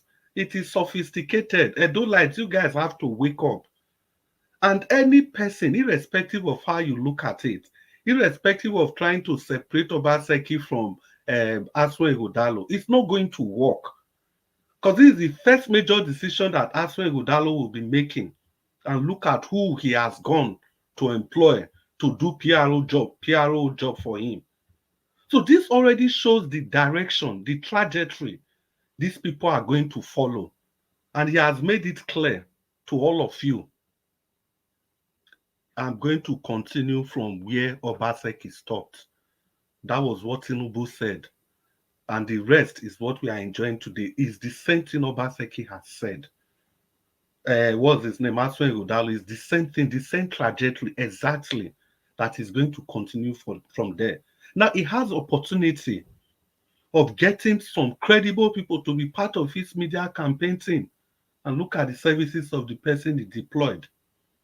Just look. So I do like, it's not about separating Obaseki from Aswen Godalo. They have the same mindset. And let any person not tell me that Aswen Godalo will come and he will become a man of his own. It's never going to be possible. And that is exactly the difference Barrister Olumide Akpata of the Labour Party brings to the table. This man has demonstrated credible leadership that is palpable. He's not going to be the follow-up to any person like he has said. He has told you exactly his plans for the state, how to generate from blocking the leakages and everything. He's not afraid of any person. Time up. Let me just round up in 10 seconds. He's not afraid of any person. He has done it before and he can do it again. And we heard him speaking on national television. The last was the warning signal he sent to this dubious administration about the destruction of billboards. So I don't like vote wisely. It's an opportunity to make that change. Vote by Olumide Akpata of the Labour Party is your best bet. Thank you. Okay. Please, Please, 10 seconds for this. Okay. Oga Chris, maybe you take this question home. Maybe tomorrow you answer it anytime. If somebody should say that Olumide Akpata should have the mindset of Julius Abure, will you agree? Why will he have the mindset of Julius Abure? Okay, then why will Aswe Godalo have the mindset of Obaseki? Dr. Sien, you are a doctor. Can I still ask you a question? Do you think the comparison is fair? No. They say if you take it home. Do you think it's a fair comparison? Yes or no? Okay, I will take my own home. You take your own home. We answer it. No. Let's not waste to take it home. Okay. Yes. Yes. Is it a fair comparison? It is fair to the extent that On what basis? Yes, to the extent that people are expecting Obaseki to swear to power. And then people know that Abure aided Olumide Akpata to come to Labour Party nomination. Dr. CM, let's not model this thing up. Olumide Akpata is not Abure was the chairman. No. Madam, Mr. I want to Black talk Panther, about don't call me. Mr. Black Panther, don't call me, please. Take Your time is up. Thank you. Your time is up. Take it home. Your time is up. Is not campaigning to be the chairman Mr. of Labour Please Party. respect the time. Your time is up. We have 2 more people at the backstage. Take it home. I've already told Mr. Naija Watch, next program, we are going to start with the Edo election because it seems to be having a more heated debate and all that. And we'll also have more contribution on the comment section and all that. I don't know how people want to. I don't know how you will smart or you will talk yourself out. Let's go to Mr. Tiobala. Just 10 seconds. Just 10 seconds, please. I don't know how people on this platform will talk themselves out by trying to separate Olumide Akpata from Abure. Okay, I just don't understand it. It's beyond my understanding. Thank you, sir. I am jotting down. I just jot down the 3 questions that come up now. I think it's a very good point. Probably if it is beyond your understanding, you widen your horizon so you get a better understanding. It will be a good point to start the debate next. And I think this debate is long overdue about Edo State election. So I think the next one is going to be a hot one. Thank you, Mr. Chris. Take your question home, Mr. CM and Mr. Jonathan. Work on what you're trying to say. I think you and Mr. CM are on the same side. I believe Mr. Chris and Mr. Black Panther will not agree on that Abure can be compared to Mr. Olumide Akpata. We'll start from there in the next program. Thank you so much. Mr. Tiobala, your 4 minutes starts now. Thank you. Yeah, thank you so much. First of all, I want to start with the statements CM make. Every day you keep making that statement. I think it is wise enough for people to really take that one on board. A thief in Upper Sapmomba, when he moved to Ubowo, it will still remain a thief. A good person in Upper Sapmomba or wherever, when you move to maybe Ubowo, for instance, you still remain a good person no matter what. That is the case of Alex Oti. Having said that, Olumide Akpata was a member of PDP, if I'm not mistaken. In August last year, Olumide Akpata defected to Labour Party because of his quest for power, because he wanted to use Labour Party as a special purpose vehicle to attain governorship power. Olumide Akpata was nowhere to be found during the obedient movement. Olumide Akpata, in regard to electoral process in the country, have not made any contribution as a lawyer, but that is not a problem I'm facing right now. With regards to Governor Obaseki, he has done well in some area of development. Today, we are talking about human capital development. Obaseki, as a governor, is championing that idea. Today, we are talking about independent power supply with the way we are praising Alex Oti. Why? Because of a wealth of experience. Edo State is one of those who built independent power supply. Today, we are talking about the Internet of Things, artificial intelligence, and other advanced technology. And one of the ways to achieve that greatness or great technology or great advancement is when you have access to power, internet, and other human capital. Today, those state governments, which is what in economical ideas and all of that, it thought it why that there is need for us to have what we call the fiber optic cable across all the 18 local governments of Edo State. Obaseki did that. Today, we are talking about the area of a healthcare system. Obaseki make it very important for Edo State people, not just to have a good healthcare system. He ensured that he built at least primary healthcare system across the 18 local governments of the states. It did not only stop there. Obaseki, as a government, ensured that we have what we call the modern day telemedicine, whereby anybody in abroad, as a doctor, a physician, you can from there prescribe, diagnose, and all of that a patient back home in Benin City. Having said that, Obaseki set up what we call the College of Nursing, to be able to train young adults so that they will have this quality, whereby they will have all these area of training so that they can be employed, gainfully employed, and render services to humanity. Today, somebody talk about flyover. Peter Obi model in Anambra State, which I believe so much. It's not just enough to build flyover across the state when you don't have access to local area, whereby people who are doing farming will have access to markets. There is the need for us to have all these roads be tied to the local government and all of that. Obaseki have done well in those areas. 1 minute more. In my last 1 minute, let me quickly talk about the person of Aswa Igodalo. Aswa Igodalo have tried in various ways of human endeavor. In regard to the second Nigeria bill, was the person who did that in terms of financial and budgeting. Talking about the area of capital investment, another part, Aswa Igodalo have that capacity. He's a man with human face, a man who believes in passion to develop the younger ones. That is the reason he set up a Banwo and Aswa Igodalo law firm. Today, young Nigerians are going there to gain more experience in area of law and other forms of life. Why are we talking about the next election? We don't want a situation whereby we hand over the state to the person we did not anticipated for, like what Madam Ari have said. You people should take it well, because I believe Labour Party will go nowhere. But if they take the votes, maybe from PDP, because they, whether we like it or not, they have similar idea. People who have majorly support PDP, some set of people majorly also supported Labour Party during the presidential election. So what are we not saying? If whatever happened, they will share that vote. At the end of the day, APC will take over that position.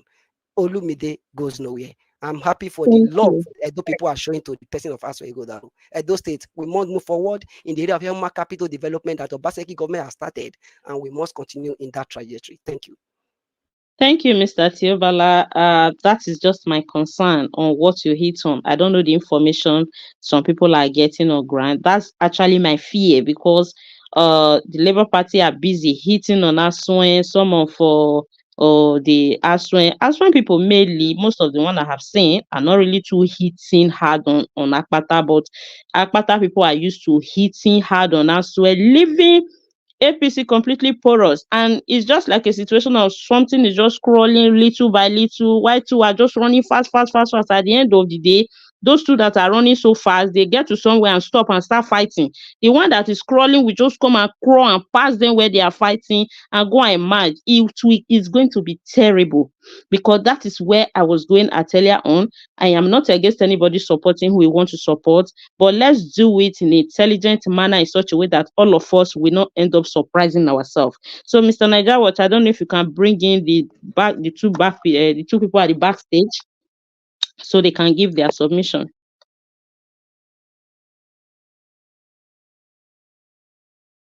Mr. Niger Watch, are you there?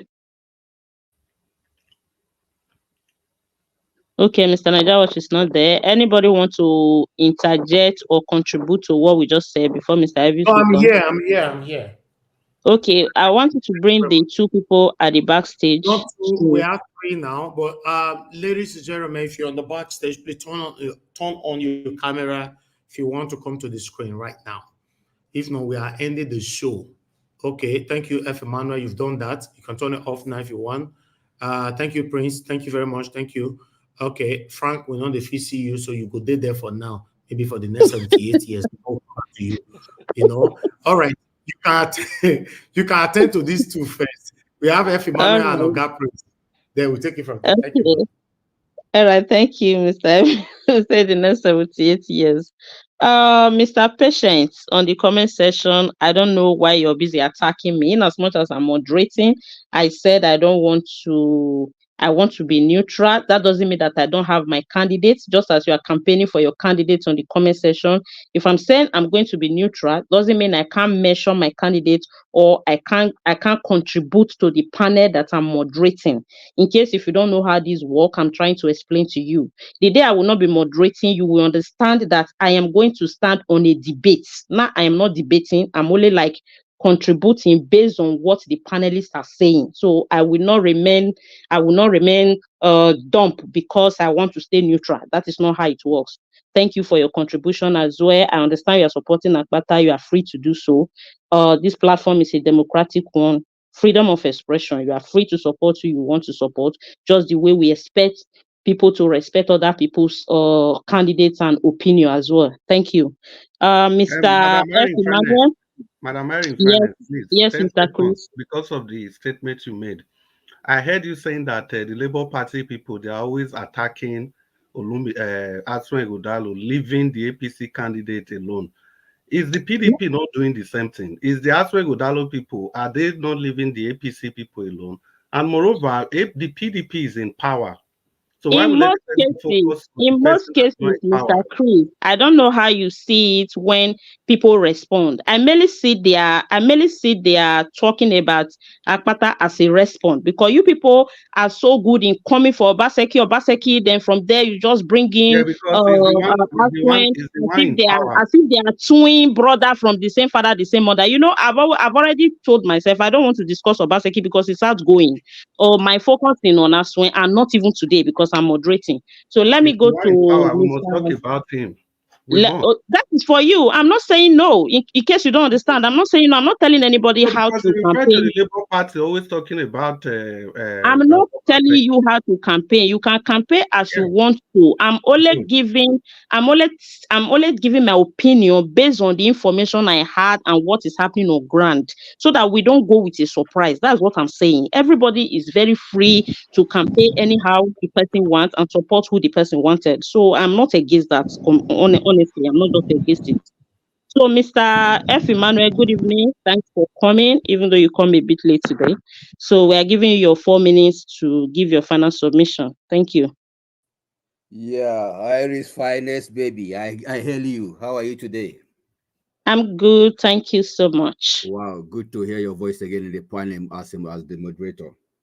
Dr. CM, I greet you, sir. Prince Ujago, I greet you.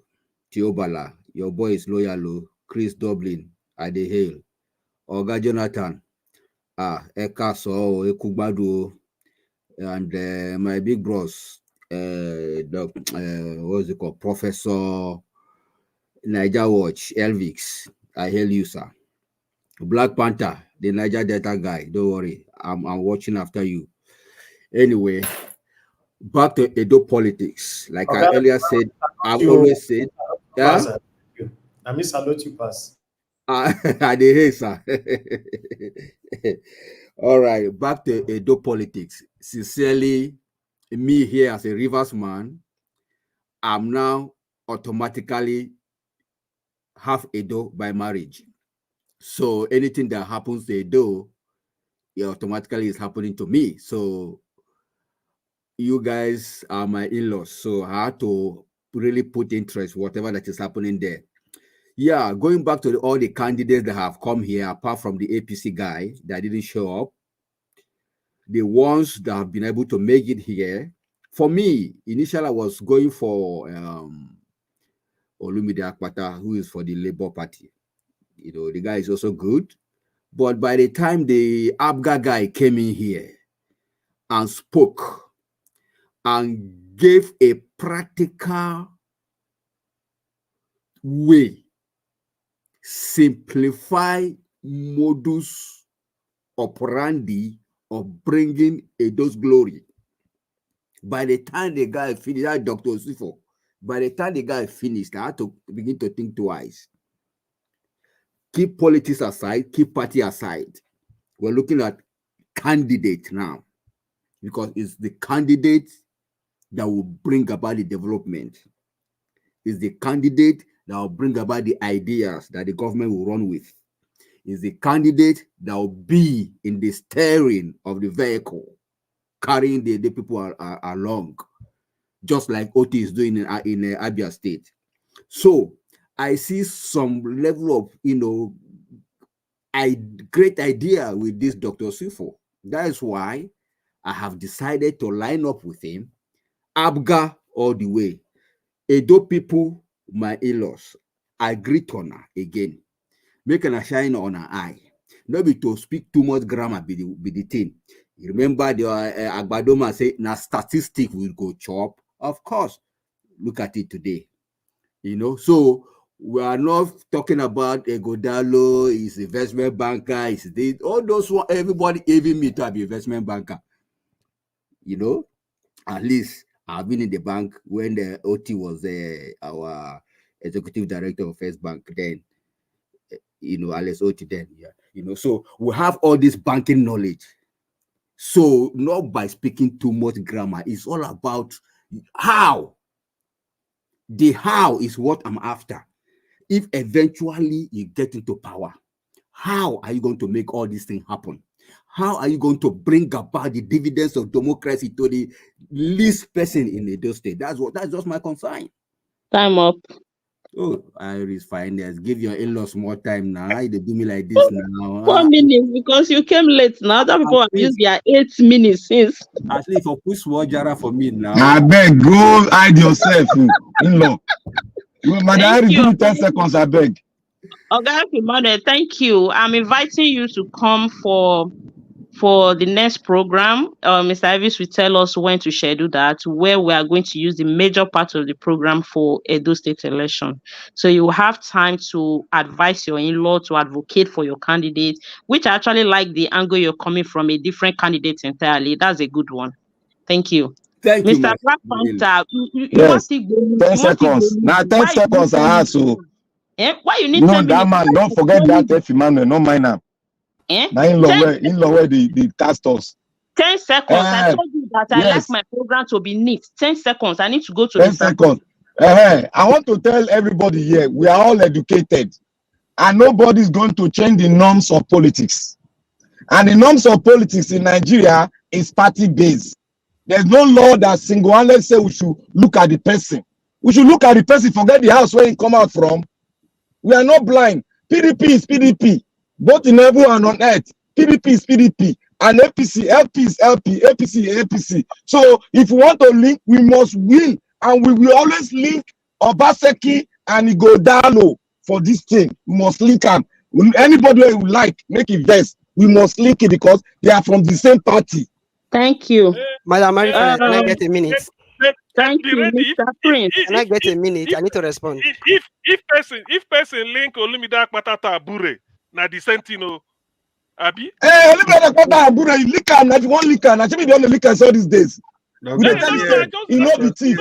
That is a very unfair comparison, man. Leave am, you leave am, make it a link am. Make it link am now. We dey link. Make it link am. A governorship candidate. Come on. You only ask for 10 seconds, so don't drag me to be drastic with my moderating system. You ask. No, I don't drag you now. People they talk now, not be me. So I'm done with that. Thank you for your contribution. Take those things, take them home, go and jot them down, and we'll come for the next program with correct hot debate about Edo. Just bullet point whatever you want to, you don't agree with or you want to argue with. Just put it down. Honestly, I like to talk about Edo election because you always make I know the bullet point anything down. I do politics. Panel, you always made this just a minute, please. Hold on, Mr. Tiobala, I'll come to you. You always made this panel so hot that you can see that the comment section that have been sleeping since morning when we're talking about Fedra, you see they are just coming now from I don't know where, right and left, just growing, flexing monzo. It's like they have been gymming since they were gymming up.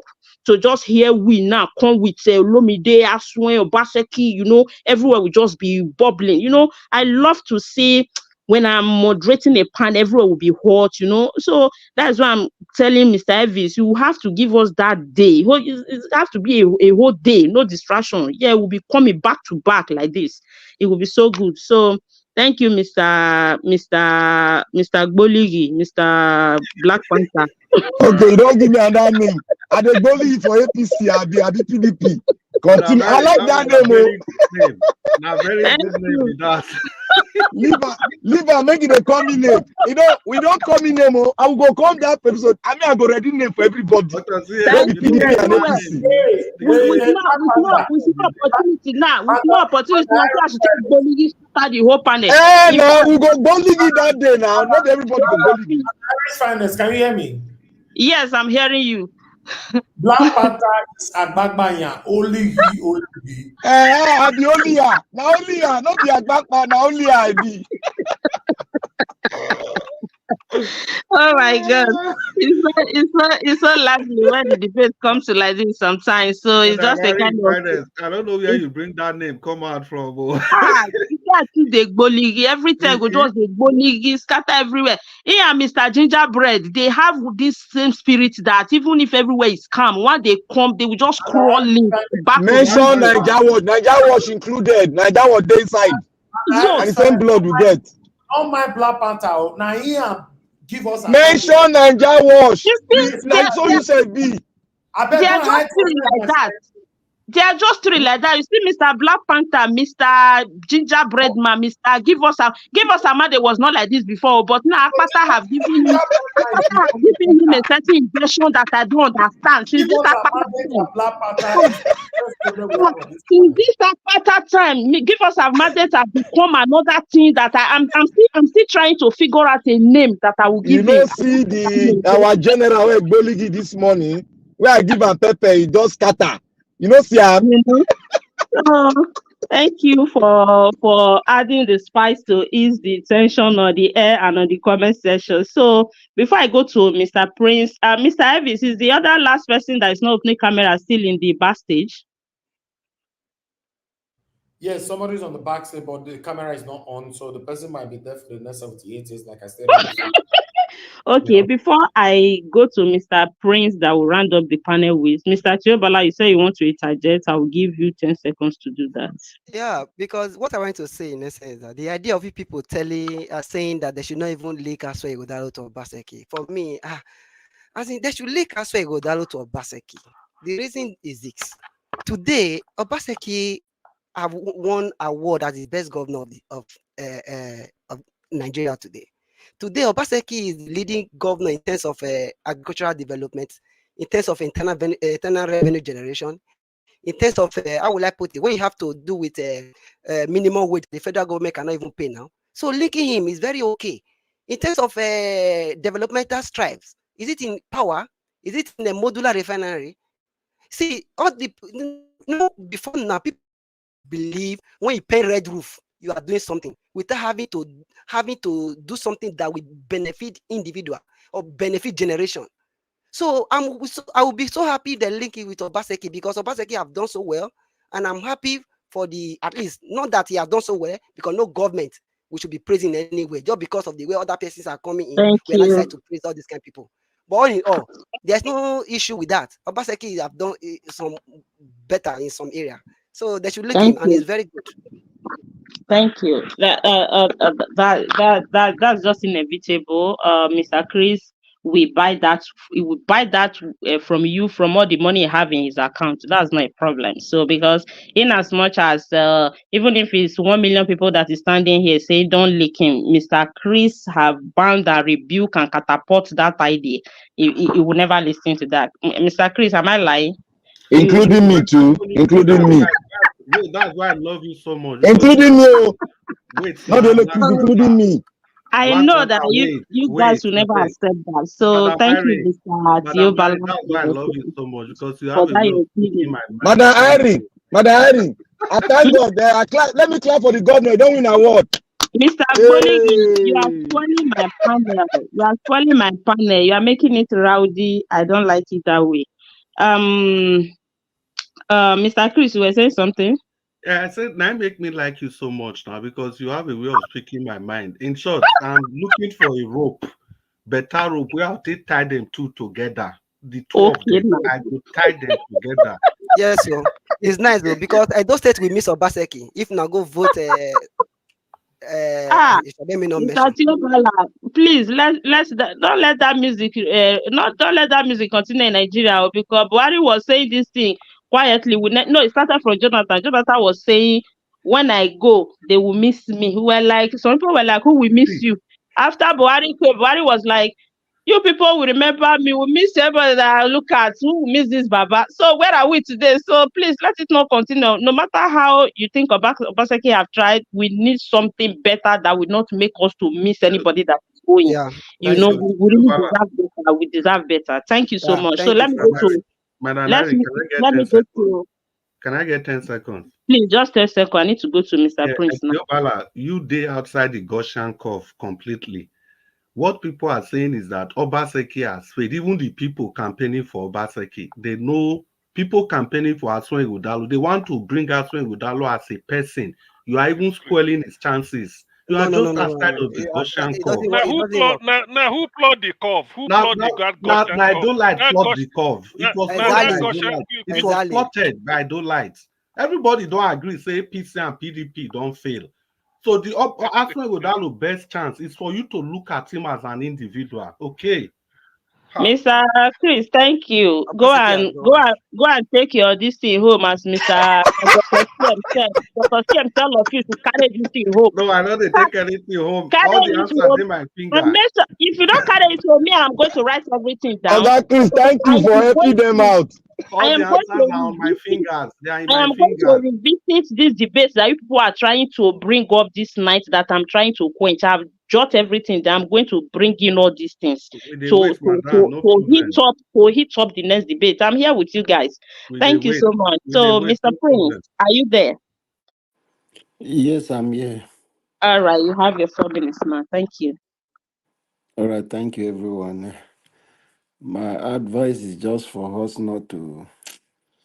We rate these politicians so much. Person like Obaseki would have done much better, but we are not talking about him. Why I'm not happy with him because of where he's coming from. He has been in the light. Somebody who has been in abroad, spent his life.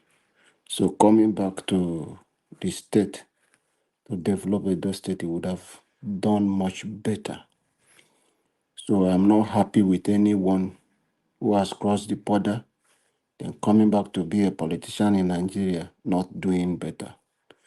So all these things are giving them accolade are just basic things for a leader to do. There are basic things that you see people. All of us who lives abroad, have you heard anybody seen their name or see them in convo or everything of what they are doing? Say they are constructing roads, they are clapping for them. No, those are basic things for one to do. But we rate our politicians for the common thing that voted them to do and begin to praise them, making their head to swell up. So it's the money of the people. I just want to encourage anyone who is going out to vote wisely. Everybody that are coming out today, the contestants, they are all people that Edo people know. So you know them, you know what they can do. Or people say then they use farm where they for backyard, know the one where go they inside bush. So all of them, they cannot reach there with power. Power they spoil person. So it is good for somebody way better to go enter inside power. If he go spoil small. Not person will spoil. Can't go get power. He go abuse the power. So people and they don't develop by the stage of we are not saying person will not they learn it or you know they this thing no go fit do something, but not at this time, which is the same mistake Nigeria made with Buhari, all in the name of change. So took us back into 20th centuries or 18th centuries, not even 20s. So I don't advise Edo people to make that same mistake. They should look at all the candidates and make the right choice. My interest, I have investment there. All I need is a governor that will come develop the state so that my investment will have value and I can make more money in Edo State. Thank you, Oga Prince. That is, I like the way you round it up as an Igbo man that you are. Thank you for remembering us that time wait for nobody. We must make money anyhow it is. You always say about investment. Investment. Thank you, Mr. Prince. Thank you all for coming today, Mr. Jonathan, Dr. CM, Mr. Black Panther, aka Boligi, Mr. Tiobala, Mr. Chris, Mr. Malik, Mr. Prince, Mr. F. Emmanuel, and anybody that was here earlier on that is not here, thank you. The people that call in, Madam Origin, Madam Love of God is my strength, and Mr. Can't remember the name of that. That's our brother Chimeze or somebody. Thank you for contributing towards the phone today. On the comment section, Mommy Diaspora, thank you. Rosie, Patient Demudia, Johnson Emmanuel, I see you all there. Thank you for keeping with us till this time. Pat Sonny, I see you right there. Thank you, thank you. Damian Unze, I see you too. Mr. Chris, the omnipresent, you are up, you're down. Thank you for making it lively. Kingsley Ogirahi, thank you so much for always coming to support us here. Madam Peggy Modi, thank you. I see you right there. Madam Angie Okoro, thank you. Frank Emmanuel, I also see you. Thank you all for staying till this time with us. We appreciate you for always coming to join us, to lend your voices, your comments to the Nigeria problem that is never ending for now. So we hope to see you tomorrow to continue from where we stop. And I will also urge you all to keep sharing, even as we go offline. Keep sharing, hit the like button if you have not done so, and subscribe, invite more people to join us to add their voices to our voices, because one way or the other, we might agree to disagree with each other. We might have different reasoning or different mindsets. What we all actually need is a good and better Nigeria. We might have different idea or thinking this one might do it better, this one might do it better. All my prayer is, after all this yelling and fighting and trying to think on our own, thinking this person can do it better, this person can do it better, I just pray that God help us to choose the right person that will actually do it for us. We are tired of what we're going through right now in Edo State. We are tired of everything that is happening there. We are just working based on our thinking, based on our instincts. Let me put it that way, because as I said earlier, nobody can really put their hands on fire for Nigeria politicians right now. No matter who the person is, a lot is coming out from this candidate. There is no candidate right now that you will say we have actually read about them, or we have actually heard information about them that doesn't have a comma or a stain. There is always there. But that is where we always say we want to choose a lesser evil. I just pray that God help the Adolite to discern and know who we think can do the best for us, and lead us to actually choose the right person. Thank you, every one of us, for always being there. Without you, there will be no this platform. We appreciate from our hearts sincerely. So keep it coming every time, no matter what you're doing. You still find a time to come and join us, because you have Nigeria at heart. That is the most important thing. One of the things our leaders lack today is that human empathy, that love, that time. You know, they don't give time, they don't give love. You give your time to Nigeria. Even if you're not doing anything, with the time we are right now, the European time, most people are working. They should be sleeping to have more strength to work tomorrow. But you're here trying to give your voice, give your comment, give your finance, give your like, give your share. Even the internet you're paying for that you're using to watch, you might think you are not helpful or you are doing little. Honestly, you are doing a lot. Thank you all so much. Madam Amaka Fejobi, I just see you now.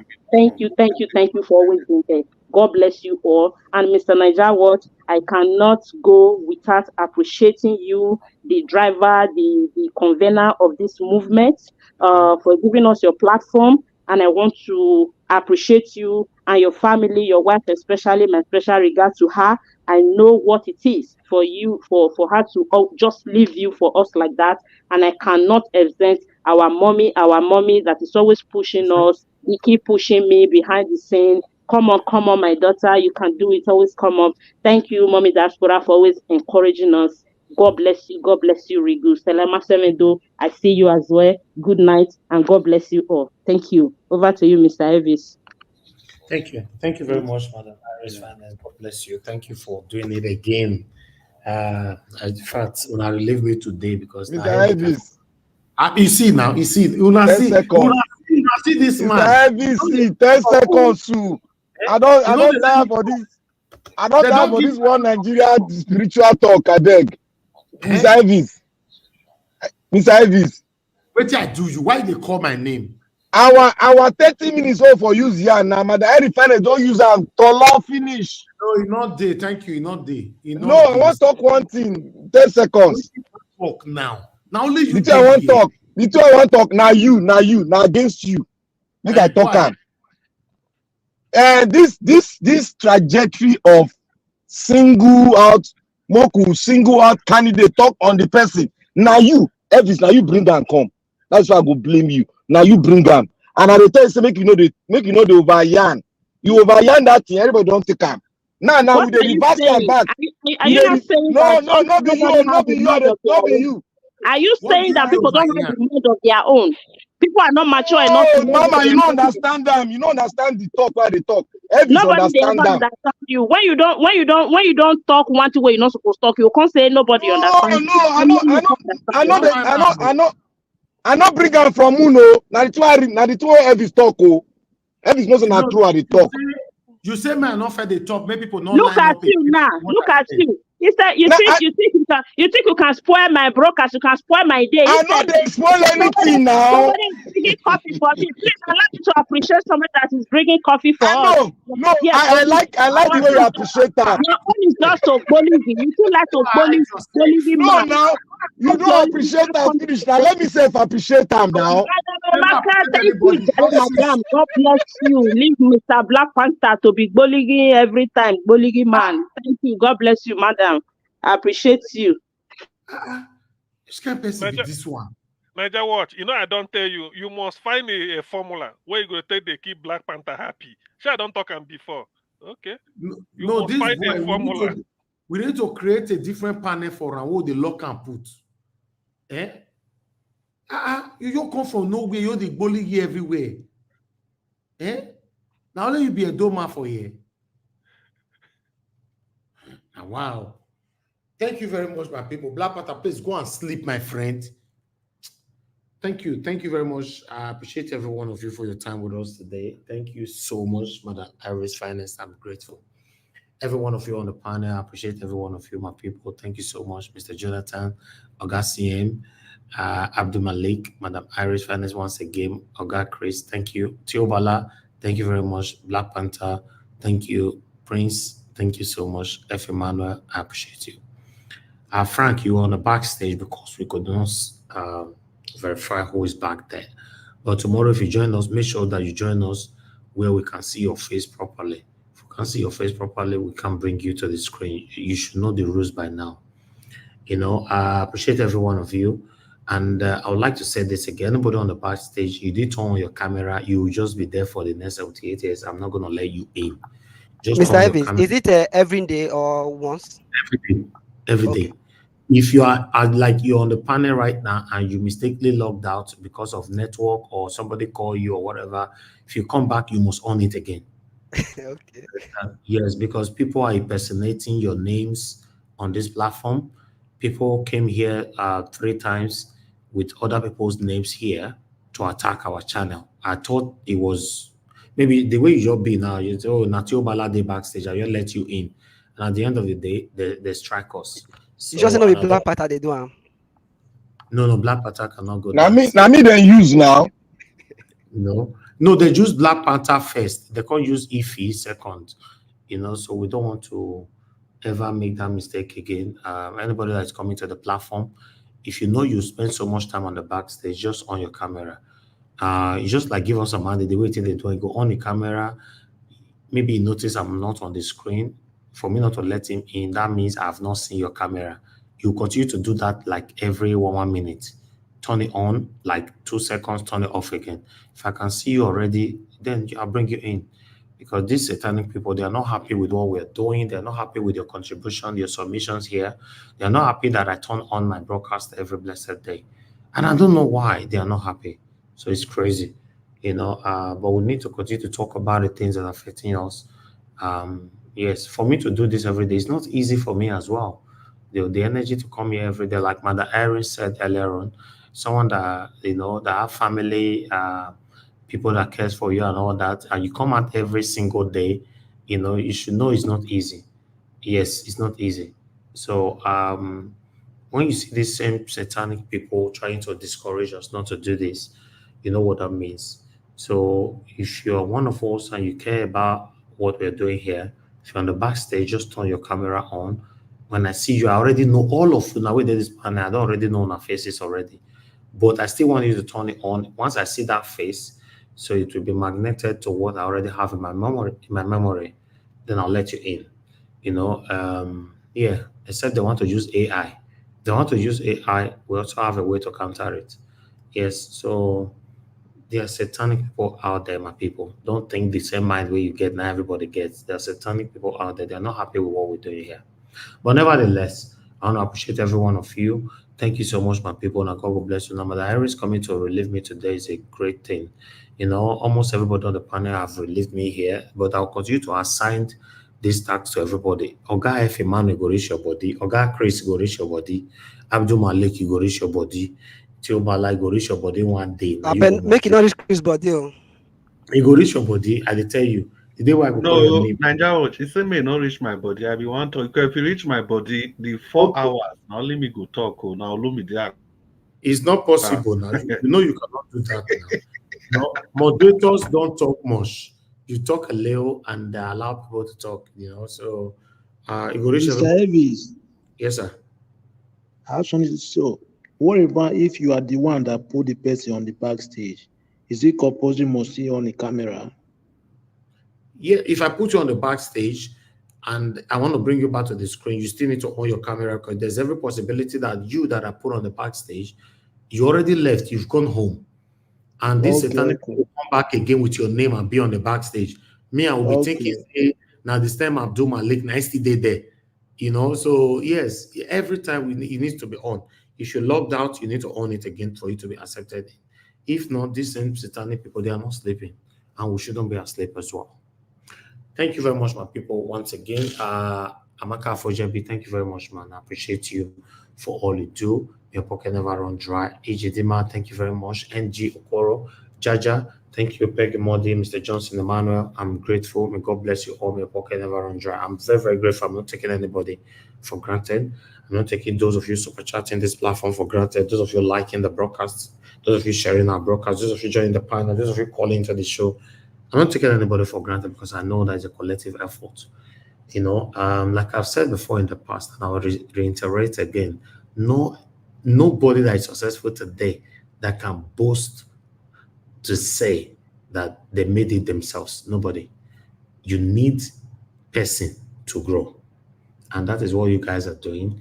We are putting head together to make this happen. I only happen to have to own the platform, but the contributions I'm learning from you. I'm learning from you guys. That's just the truth. I'm learning from you guys. The only difference between you and I is let me get the platform. But here on this platform, Nigeria, we all are learning every day. I want to appreciate every one of you. Now, God will bless you. Now, there's any need or any day that we need to spend even more than 6 hours, I don't mind we doing that here.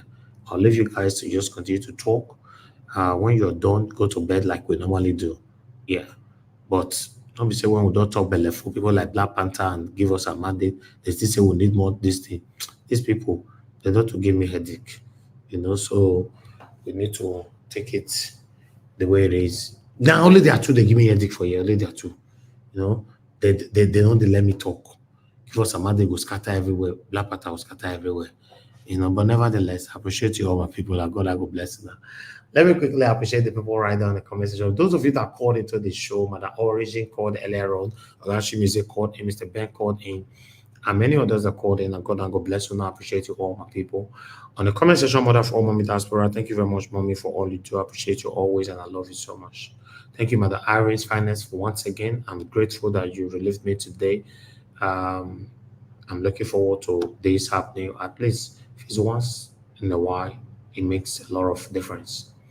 Thank you very much, Mr. Johnson, Amanda, UC Andrew, Peggy Mode, Oga Chris, Madam Rita. Thank you very much, man. We miss you. We miss you on the panel. Madam Rita, if you join panel this time, now Madam Rita, you'll give submission. After she don't give submission, she don't run, come on, leave us for you. She not get time for us again. God is watching, Sha. God is watching. God is watching all of us. The day we go put your matter for table now we talk and where as we want to talk. You can't try me you bribe us with with black soup if you not gonna work that day. You know, thank you very much. I appreciate every one of you, my wonderful people. Then who else on the comment section? Let me quickly see. We have Pat Sonny. Pat Sonny, thank you very much. Good night to you. Thank you very much, Amaka for Joby. Thank you very much, Mark, once again. Frank Emmanuel, thank you very much. I appreciate you. Thank you, thank you, thank you, thank you, my beautiful people right there. Please permit me to end this broadcast right now. See you guys again tomorrow by God's grace. Tomorrow is Friday, 6 p.m. Nigerian time. If it's the first time coming to this platform, I want you to know that what we're doing here, we're just there here demonstrating our constitutional right, calling out our government to do the right thing is our constitutional right. In case you're not aware, is our constitutional right to tell them to do the right thing. But you don't have any right to insult them. It's not your constitutional right to insult them, but it's your constitutional right to tell them to do the right thing, to call them out on things that you have facts on. So we'll continue to call these people out to do the right thing. A lot of people are starving to death right now as we speak. Kidnapping have become a lucrative business in Nigeria, while Olosho have also become a lucrative business for our girls, while Yahoo have become a lucrative business for our boys because of the bad governance. So we can't continue like this. Let's continue to talk to save our people from this lane that they have chosen to take. My people, once again, I'd like us to end the show. See you guys again tomorrow. Good night and bye for now. No more bad government in Nigeria. Like that was the only media that have been consistent speaking against the bad government and for the purpose for reformers. Niger what yo.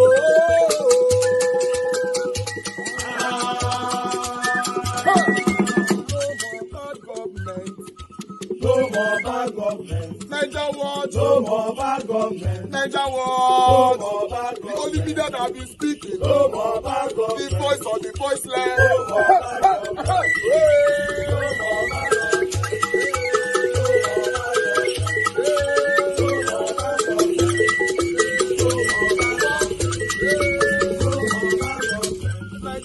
No more bad government. For the poor. No more bad government. Niger what? No more bad government. Niger what media.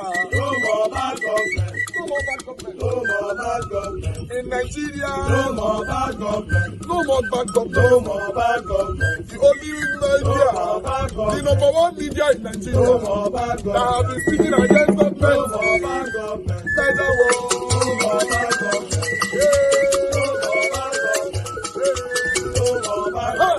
Niger what you? The voice of the voiceless.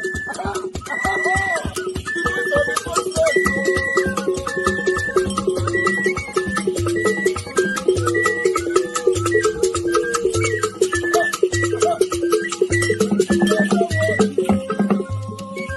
Voice for the voiceless. Voice for the voiceless. Niger what media. Voice for the voiceless. Niger watch media. Voice for the voiceless. The only media that have been speaking against bad government. Being consistency since 1944. Voice for the voiceless. Voice for the voiceless. Umuwame. Voice for the voiceless. Umuwame. Voice for the voiceless. Voice for the voiceless. Voice for the voiceless. Voice for the voiceless. Voice for the voiceless. Voice for the voiceless. Niger watch you. We have been seeing all you guys have been doing. And he recommending to everyone in Nigeria, saying that you guys are the number one. Niger watch you.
Come on, Niger, watch family and friends. Let's do this together. Anything you put your hands is blessed. As you press thumbs Anything up. you put your hands is blessed. As you do thumbs up, Amen. Favor will locate you. Amen. Praises will locate you. Amen. Anything you put your hands is blessed. Is blessed. Is blessed.